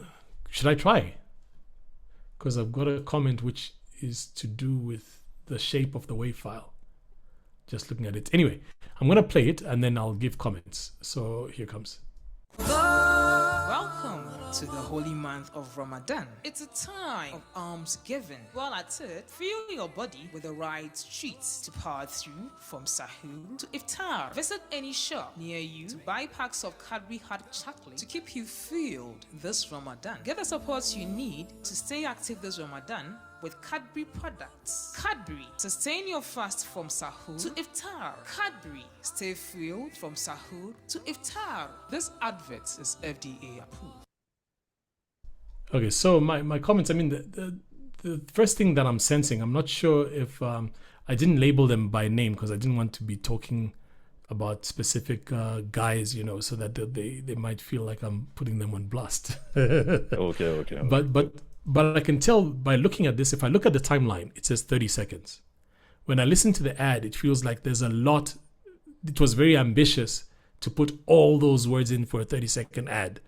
That's why you're hearing it in terms of it's feeling unnatural and jarring because some sentences are ending and quickly, even sometimes mid-sentence, there's an edit. So I'll play it again, but it's like forcing it to be a 30-second ad when it can be, done. If some words were removed, maybe it can just flow naturally like a person reading a conversation with ebbs and flows. So when you listen again, you'll hear that the cutting or the spacing in the sentences is, in my view, if I was an agent or what, it feels a bit uncomfortable. But let me play it again. Welcome to the holy month of Ramadan. It's a time of alms giving. While at it, fill your body with the right treats to power through from Sahur to Iftar. Visit any shop near you to buy packs of Cadbury hot chocolate to keep you filled this Ramadan. Get the support you need to stay active this Ramadan with Cadbury products. Cadbury, sustain your fast from Sahur to Iftar. Cadbury, stay filled from Sahur to Iftar. This advert is FDA approved. So yeah, that's my feeling. I think there's also it's also changing the rhythm. Like the rhythm isn't being consistent. It's a difficult one to digest, and I think part of the challenge is trying to fit a 30-second ad into, cram it in, with that many words and that many things happening there. So maybe if that was culled, if it had fewer things happening, that would be better. In terms of the WAV file, what I was saying earlier on, it could have been mixed better, so that it's clearer, and it's one of those, we have to give reverence, obviously, because it's got a religious undertone to it, but it's got a commerce overtone. So it's a tricky one because you're selling, or you're selling the fact that Cadbury is involved and you can eat Cadbury, but it's Ramadan. It's a tricky ad. I'm not sure if anyone else has thoughts, but those were the immediate ones for me that came to mind. Efua has a question. Do you want to take the question? Hi. Let's take the question. Hey. Yeah, I have another question. Sure. So, how do you decide on the right intonations to use when you're given a voiceover script? Especially when the script does not come with a voice guide, like you had with yours with DSTV. How do you just, first of all, how do you decide and how do you define it? And also, if you're a beginner, how do you also learn the art of masking your intonations when you have to, especially when the scripts are longer?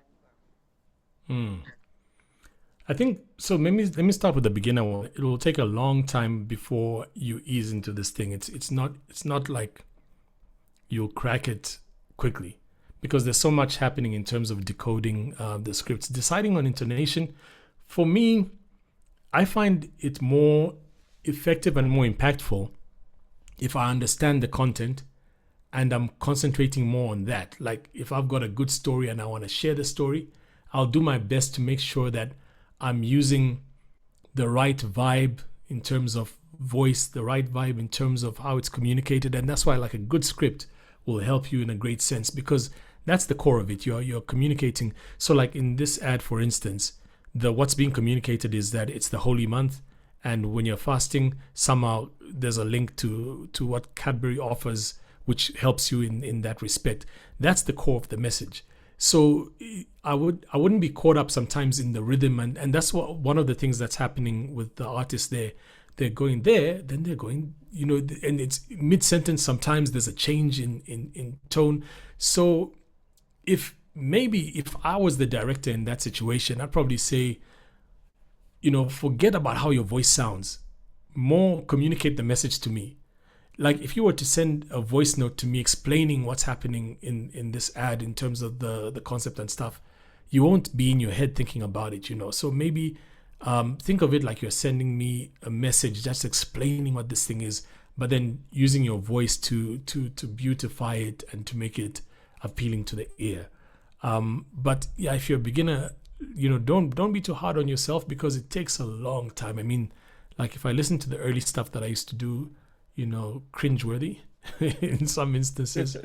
and you're hearing me comment, but I mean, you're hearing a guy who's been doing this for 30 years is a long time, and so, and I'm not saying it as a flex. I'm just saying like I've heard a lot of ads in 30 years, and I've heard like, the dopest of ads which win awards, which beat me at Sovas, because you can say, yeah, I've got 3 Sovas awards, the statues are there, but how many have I lost? If you go into the Sovas thing, you'll see how many I've lost. I've lost a lot more than I've won.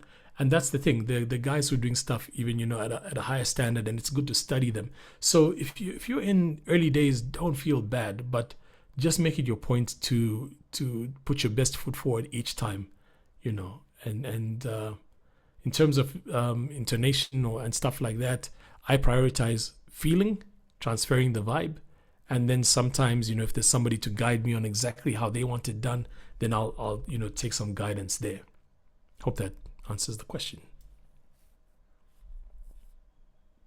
Yes, it does. Thank you so much. Brilliant. Any more questions before I play the next one? Just 2 more. I didn't read I think the doc sent a script.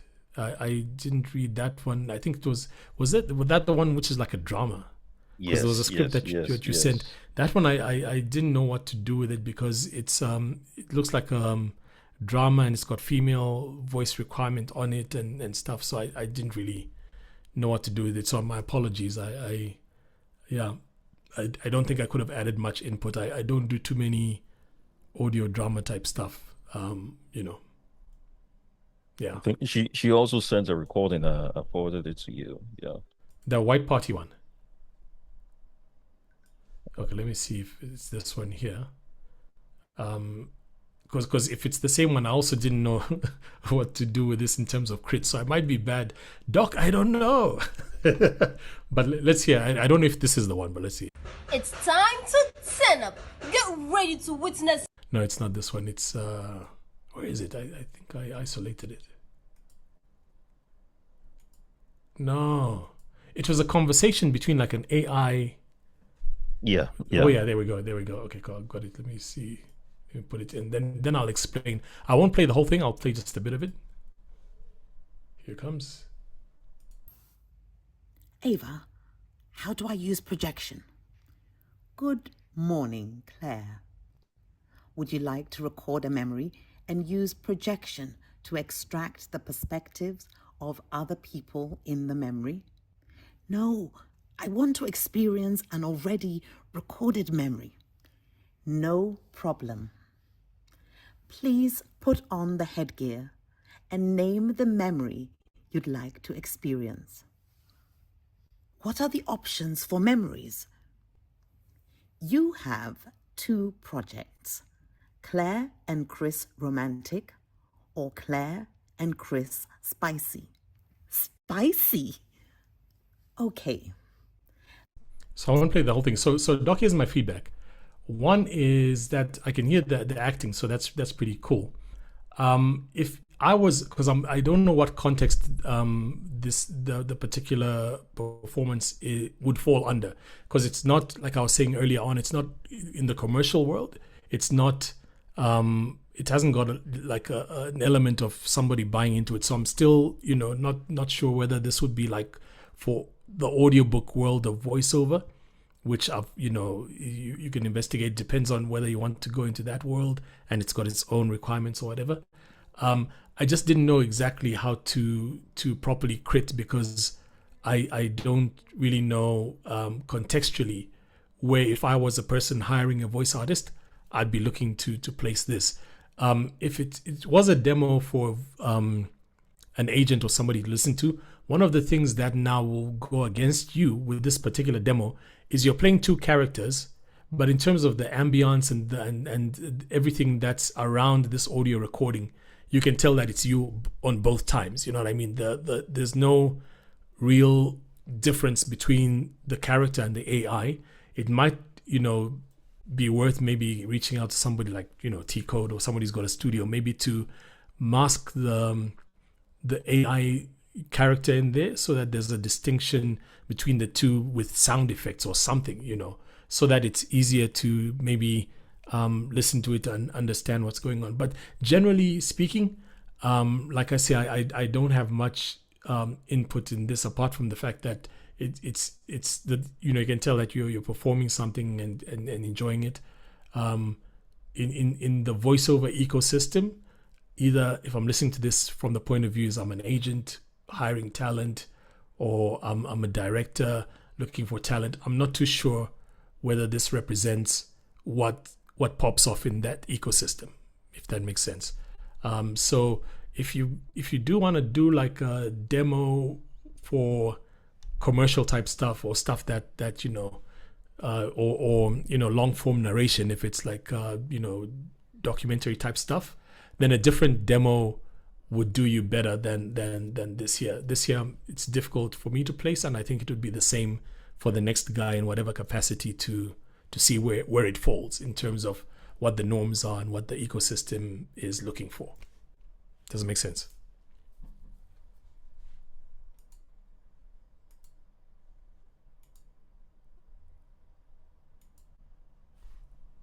Is that an amen? Is that a question? Okay, makes sense. All right, cool. I'm going to play the restaurant one. So this is the one that I read earlier, and this is a performance of it. Let me play it, and then I'll give comments. Close your eyes for a moment. Imagine a space designed to slow you down. Warm lighting, tastefully styled decor. Tables set not just for dining, but for connection. A live saxophone does not compete for attention. It carries the evening gently. Conversations flow, laughter feels natural. The room breathes ease. This is not noise. This is atmosphere. Garden of Roses 2026, where ambience becomes experience. All right, cool. Like I said, I didn't put names there, so I'm addressing the clip and I'm addressing the performance and not the person, so no one's in their fields. The first thing is what I mentioned earlier when I saw the script, that it's a strange script in terms of like know when, where, what, but in terms of giving an example of the read, it's cool. The second thing, The second thing is the recording. I think you were recording on Zoom or something, because there's some weird audio artifacts happening. And what I encourage guys to do, even if you're doing a demo, like the story that I shared earlier on, where somebody wanted me to read on the phone, and then instead I found a mic. Now, based on that, I'm getting 2 audition opportunities, because you're putting your best foot forward. And so even if I mean, this was just obviously, for examples in this chat, and I appreciate that you sent the clip. If you do get into a situation where somebody asks you for a voice clip, I'd say even if it costs you a bit to go into a studio, do that, because whatever microphone you use, if it's on the phone, they won't capture the fullness of the voice, meaning that by doing so, you're already chipping away at the potential of you being the proper candidate for something. So that's the first thing I'd say. I'm going to listen to a bit of it again so that I can now maybe comment on the delivery. So I won't listen to the whole thing, just a bit, so I can plug in and listen to that. You see, like the first thing now, when you send audio to somebody, you know, like me or whoever, they're probably looking out or listening out to hear the sound, whether the sound is good. Like last week, I had a situation where my agent in the UK, they needed a voice sample quick, but I was at a meeting somewhere, so I used one of my mics, which is a more portable mobile mic, but it's not the best for that particular thing. I should have gone to use the TLM 103, but I was stuck, you know, at a meeting that was important. So I recorded in the car, sent it to Offie. Offie sent it back to me treated, and I sent it to the guys in the UK. But even as I did that, I realized that I've not represented myself as well as I should. I mean, obviously that mic is a powerful mic. Do I have it here? No, I don't have it here. But at the same time, they're listening to probably find out whether if they do pass that audition, can they get like proper audio thereafter? And I didn't give them my proper rest audio by recording, you know, with that workflow that I did with Offie. So yeah, I think it's important to give good audio. Close your eyes for a moment. Imagine a space designed to slow you down. So just listening to that, my last comment is, I think you're also slightly trying too hard. You know, so you're going, close your eyes, and you know, you're really wanting the performance to stand out. I suspect that if you just pull back a little bit and you just speak, close your eyes, and you know, without forcing it, it will probably land better. So maybe on the next one, if you do another one which has this kind of vibe, try a take where you don't try too hard, where you just kind of, you know. And the thing is, if you've got a good mic, the mic does some of the heavy lifting. The phone or whatever this is doesn't. So you know, the whole thing I was telling you, remember I said at the beginning, I said proximity effect. So if I go, close your eyes, right now I'm right near the mic, it's doing a lot of the heavy lifting. Versus if I say, close your eyes, now I have to project more so that you hear the thing. You know what I mean? So it's important to find a studio. Even, you know, if you're within your neighborhood, there must be studios, or later on you can get a mic that you plug into your phone, and you know, then you won't. Even if you're not trying too hard, the mic will do some of the heavy lifting. All right, got another question before I play the next one. Jeff, I saw your question. Jeff Shonga, great guy, man, from Zambia. I see you were saying, like, what do you do if you got a flu? Here's what it is, man. Days off, because we're humans. So, yeah, you might lose that job. But, you know, take care of your health. I was told one time when I was on radio and I was losing my voice, like, if you drink whiskey, you'll be good. And I drank whiskey and I was just a drunk on air. Slurring my speech. So I just say, just recover, man, you know. And then you know, I did get an audition. This is a funny story. Early days when I was in South Africa, I get to an audition place and I had a cold, so my voice sounded different, and I got a job for doing lineups for a certain channel, weekly lineups, big money. I'm like, whoa, I'm out of poverty. I bought a phone before I even got paid, whatnot, you know, those days. Then my flu healed. When I went to the first session, I sounded normal. Not like I sounded when I went to audition. Soon enough, hey, they cut me, man. Wow. Yeah. Did I play the next one, or are you wanting us to rap, Prince? The last one. Okay, cool. So this one says White Party. Okay, playing it. It's time to turn up. Get ready to witness history as we launch the White Family. We are celebrating big and bringing you with a hit. It's a 2-day packed program happening live on Salah Day and the day after Salah. You don't want to miss it. Join us on Salah Day for the swearing-in ceremony of the executives of the White Family, followed by a candle night to remember. 8 p.m. sharp, dress code is white jalab. You don't want to be late. Day 2 is an all-white party with all groups in town. Red carpet starts at 8 p.m. There'll be free photo shoot, food, drinks, and more. MCs, MC.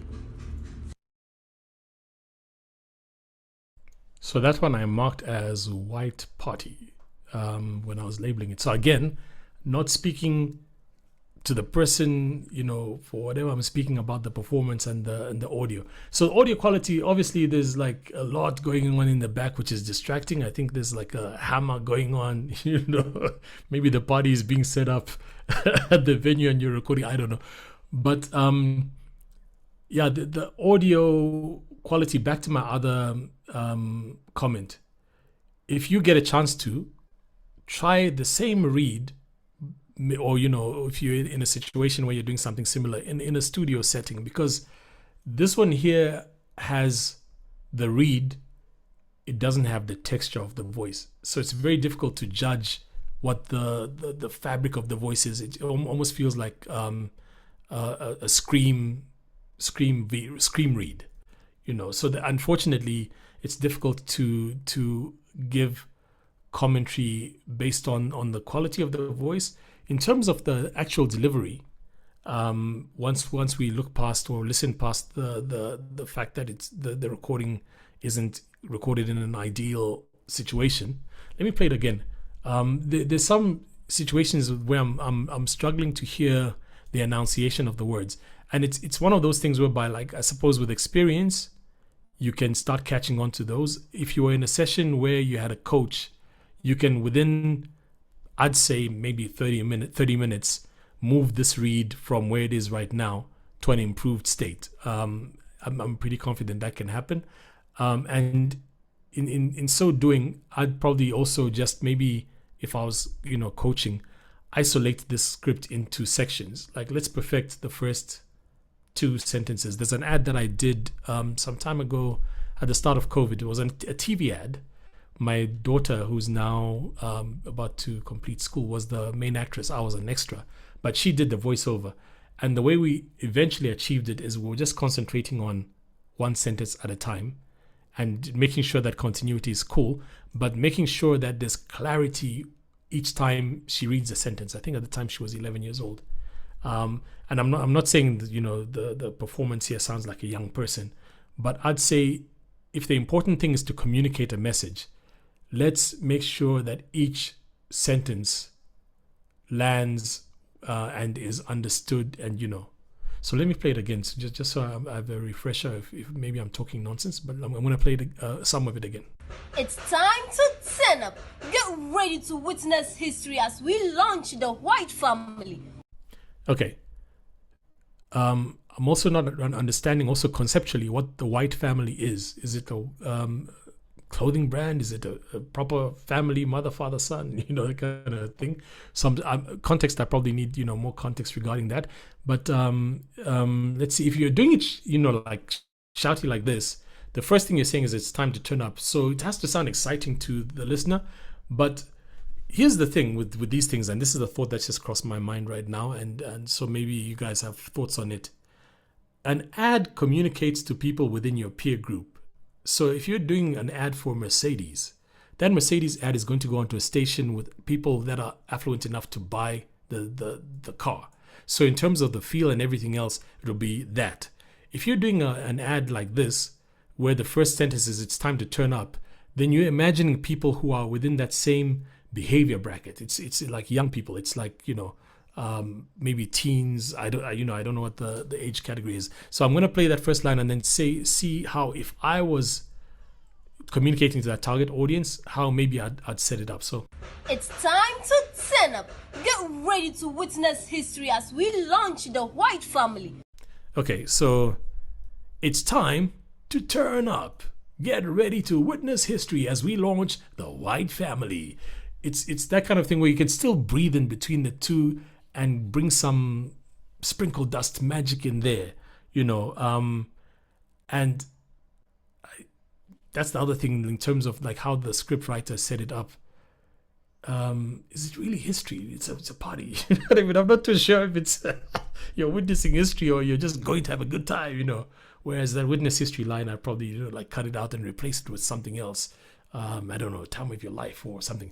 But let's play 2 more lines from it, and then I'll listen and try and comment. If you guys have feedback and thoughts, let me know. I'll play it from the beginning, play it up until maybe 15 seconds. Give last comment. It's time to turn up. Get ready to witness history as we launch the White Family. We are celebrating big and bringing you with a hit. It's a 2-day packed program happening live on Salah Day and the day after Salah. You don't want to miss it. Join us on Saturday for the swearing-in ceremony of the executives of the White Family. Wait, so the White Family is there's a swearing in as well. So maybe I'm wrong in terms of the target market, because like young people won't be turning up at a swearing in ceremony. I am confused. Let me put it that way. Yeah, but in terms of a demo, in terms of like an example of what the artist can do, like I say, 15 minutes with a coach. Let's see how we can lift this read into something else. Maybe let's try a different script, because I don't know. I'm finding the script difficult to follow because I'm not too sure what the core of it, what the crux of what we're communicating is. And once I'm battling, it means that maybe the next guy is battling as well, you know. And so if there's a way to get clearer in terms of the scripting and the communication, more enunciation with the artist, and maybe break down section by section to see whether we can have lessons as to how to deliver each block, then I think we can get somewhere. But I think for the next one, if you're doing one, try and get with somebody who can maybe, you know, be in the session and do some guidance as well in there. Hope that helps. That's the last one we're doing, right?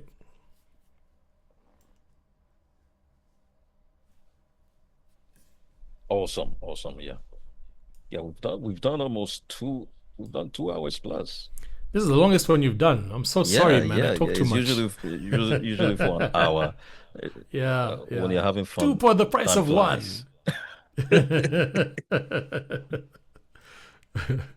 Well, no, thanks so much. We enjoyed this. Yeah. Thank you. So, what's one thing you wish you knew when you first started as a voiceover artist? That's a tough question. I wish I knew the commerce element of it, because when I started, it was like all of us. You just want to be heard. You want to be validated. You want people to say, "Oh, that was a good ad." But while you're doing that, there's a whole bunch of people who know exclusively that this industry is depending on which country you're in. If you're in the overseas, it's multi-billion or whatever. You know, I started out in Zambia. It was so. I wish I concentrated on understanding that and how to integrate that into my system. But then you can't regret, because like straight from that, I went into 3 years of ad school where I learned that. So, you know, I learned the ins and outs of it. Then I worked at an ad agency. Then so because of that, I started understanding a lot of it. And early on, for instance, I gave you that studio tour, right? In this studio, there's like lots of expensive gear. But the thing is, like, when you're starting out, don't look at this stuff and think that's where you need to start at the start. Even this studio, if I show you photos of it like 5 years ago, it wasn't like this. I downloaded a video to show you, you know, like the promo that we did for the video, for the studio when it started out. It wasn't this, you know, you build over time. It's compounded over time. You get one piece there, you visualize what the next thing you'll get is, you know, and then you build something. But don't be one to think that, yes, I'm getting into the voice industry, I'll make a lot of money and I'll invest very little, but I'll make a lot of money. No, it's constant investment. Right now, there's a piece of equipment I've been eyeing since December. They released it in December. I went to the States, it wasn't there. I came back here, I was broke. So now, you know, I'm building up my resources so we can buy it for the studio. It's incremental. So don't look at the trailer and think it's the movie. The trailer that you're seeing everywhere around people like me or whatever is the wins, because it's easy to slap those together. There's a link to a video that I put up in there. You'll see it. It's for a video that was done around my life in 2018 for the channel's called Fox Life. So if you scroll up, you'll see it. It's on Vimeo. It's like a 40-minute documentary type thing. But when you see these little bursts, you think that it's easy. No, man, it's a journey. So if you're a beginner, I was a beginner 30 years ago, and it takes a long time for you to start figuring it out. But if you can figure out, especially the commerce side of it, because when you get into the industry, what you want is to be remunerated, or you want to get paid. And the people who have the purses that allow you to be paid, they're looking for specific things in terms of your talent, specific things in terms of what you bring to the table, specific things in can you answer their client's brief. And for you to be able to do that, you have to study what jobs are out there at a high level, so that you see who you're competing with. Like I say, there's thousands of voice artists. Some of the most talented people I know who come into the studio to record stuff, they'll sit in the lounge and they'll be like, yo, it's quiet. It's quiet because there's competition and there's changing dynamics every once in a while. New guys come in, so you have to be serious about the craft if you want to be serious. If you're in it and you're content to just kind of be at a level where it feels like you're playing, then you have to probably reevaluate that and think like, how can I be incrementally improving? How can I by next year have an enlarged portion of skill, what I do in terms of skill set, if it means paying somebody to coach you, etc. So I think in a nutshell, that's probably where my headspace is at around that. Thank you very much, Chilu. Should we be worried about AI? I know we talked about this before, but for me right now, not so. The guys who are not worried at all, who don't have cause to worry for a while, are the guys who are doing stuff in indigenous languages. If you do voiceover in indigenous languages, that AI is going to take a while to get to you. It's going to be a while to be a threat. But for some stuff like telephone on hold, you have reached what, that stuff, AI is going to grab that because it's not, I think AI is going to grab that. The stuff that we do, I think there's still need for the human communication, person to person. You still, I think, need that. So in terms of, is it a threat? Where I find it can be a threat is when they're cloning your voice and trying to use your voice directly and whatever, so that's a threat. And I've had conversations with my agent about it because one studio I went to cloned my voice, and the guy was even telling me proudly he didn't realize that, he's being silly by doing that. But, it is what it is. But I think in terms of client needs, some stuff, there's I think I told you that story where the AI read an audiobook better than the narrator, who did it on Audible when I bought the book. So that kind of stuff is happening. But I think if you excel, if you are really good at what you do, then I think you've still got, a chance in there. Last week, like I was telling you, me being at that commercial recording with 8 clients in there, we're doing this thing many takes. And each take they're telling me to do something different, and I'm telling them it's difficult to direct AI like that. So, I think we still got some time before it's like a real threat. But so how can we position ourselves to be relevant 5 years from now?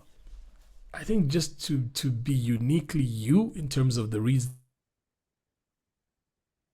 what's happening in the space of AI, because I'm only in control of what I do, but on the wider, broader scale, I've got no control of what 11 Labs is doing in terms of how they're advancing things. I heard, for example, Nathan say when he was, talking to you guys, was it 2 weeks ago? He was saying maybe sometimes leave some artifacts in the recording, like some imperfections, because that's what distinguishes you from AI. I'd heard another lady who I follow on Instagram, I think she calls herself the Voice Vixen. So she put a comment saying, sometimes leave in the breath because AI doesn't have breaths. And I commented underneath because just then, the previous week, the AI voice that I used to listen to from 11 Labs has breaths or so she's typing that. I'm like, this thing has like breaths in between. So those guys aren't playing with how they're putting it together, but you can still use AI to your advantage. So say, for example, now I'm going 2 hours extra. So sorry about that, but Last one. you can still use AI to your advantage. So for instance, a lot of the long form scripts in South Africa, you usually have to build them according to the time slot. So if it's under 5 minutes, it's X amount. If it's over 5 minutes, it's X amount plus, 1,000 or whatever it is. If it's 15 minutes, so you calculate it based on time. And that's usually different to preemptively look at a script and see and guess how long that script is going to be, right? So there's some calculators online where you can put in a script and say it's 20,000 words. What time is it? It gives you an estimate, but those are usually off. And so you might quote an amount, and then when you do read, you find that you're longer.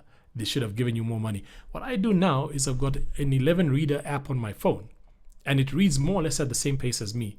So if you ask me, like, how much do you think this script will cost based on the time, I put the script into that thing, and then I just see how long it's reading, and then I'll be like, this thing is like 20 minutes. It's a 20-minute script. It will cost you X much. So there are use cases where we can take advantage of AI. And I think the more negatively we talk about AI, we sometimes overlook the positives that we can implement into our workflows to make ourselves quicker in what we do, to make ourselves more profitable. It's just sometimes guys don't know how to properly use it. Like, what's this thing? It's called Adobe Podcast, where it has that speech enhancer. So some of these clips that I was complaining about earlier on and saying like, maybe it was recorded in a noisy space. If you put it into adobe.podcast.com, that thing will clean up those noises. It will sound maybe like you recorded in a studio, but it's got like settings as well, like a little, what do you call that thing? A thing where you can put it to 100% or whatever percent, but guys will put it on 100% thinking that this makes my voice sounds amazing, but then now it starts sounding AI-ish. So you have to put the slider, it's called slider down to like 20% or whatever to compensate. So even with AI, and how we implement it in our space, we still have to put a lot of humanness to make it work for us. Like articles, guys are like, write me an article on X. AI writes it with those things that I was complaining about. This is not just whatever, it's whatever, because that's how AI does, But if you have AI write the article, then you go from the top and make it, personalize it to make it Chiluish or Prince-ish, then you're using AI in a better way. I might have veered, but essentially, from where I'm sitting right now, I'm not necessarily threatened by AI. But that's also because, I've been getting myself game ready for some years. So we've got some, rental properties with humans and bricks. so for a rainy day, we're not gonna do so bad. Yeah. Yeah. Thank you very much, Chilu. Thank you. Thanks so much, man. Thanks for your time. Yeah. I hope you guys have a fantastic rest of the day. Yeah. Thanks for making the time. You've been very supportive of the community. The Ghana Voice Actors community. You guys are doing a great job. Yeah. And I haven't seen everyone who's been on the chat because I've been looking here. But thank you for spending time, with us because it just shows that you're eager to learn. To each person who sent those voice clips, I hope you don't feel like I was bashing you. I was really trying to make it a helpful exercise so that we improve as they say in church, that we move from glory to glory. Hallelujah. Amen to that. Yeah. All right. Thanks so much. All right, Chilu, thank you. I'm seeing right. Edwin. Edwin, you have more questions. We're getting to 3 hours, man. Ed, you want to go for it quick? I was going to say, like, you should just send it to Prince on WhatsApp and we'll reply to it there. But if it's quick, let's do it. Yeah, just a quick one. I just wanted your take. We have some experts in the VO space saying that once you are entering or once you're a voiceover artist, you should be good at everything. Let's say audiobooks, commercials, documentaries. And there are those that say that find one thing that you are very good at and market it very well and be the master of that so people know that this is where exactly you're the best at. From your perspective, what would you recommend? pick one thing, be the master of it, market yourself in that space, or be the jack of as many trades as possible? That's a very good question. I'd say when you're starting out, do everything, man. So that because you won't know what you're good at until somebody tells you that you excel at this thing more than that thing. So I'd think at the beginning, just do whatever gets to you. Then over time, you'll start feeling out like I'm good at this, I'm good at that. In areas like the States, so you see, economy versus economy, things change. So like say for example in Zambia, you're a voice artist, you're probably going to be mixing your ads, putting music, all that stuff, because you're expected to do a lot more because the economy is smaller than South Africa. Whereas South Africa has more specialized situations where you're a voice artist, stick to your lane, we've got a sound engineer, you know what I mean? And then you go further like the US, which is even a much bigger economy than South Africa. You've got guys who will be like, I do automotive. That's my specialty. So this dude just specializes in ads for cars. You know what I mean? Then you've got another guy who's like, my specialty is medical narration, because he's when Pfizer bring out whatever, when Lilly brings out Manjaro or whatever, there are those documentaries that go to doctors, and so he specializes in that.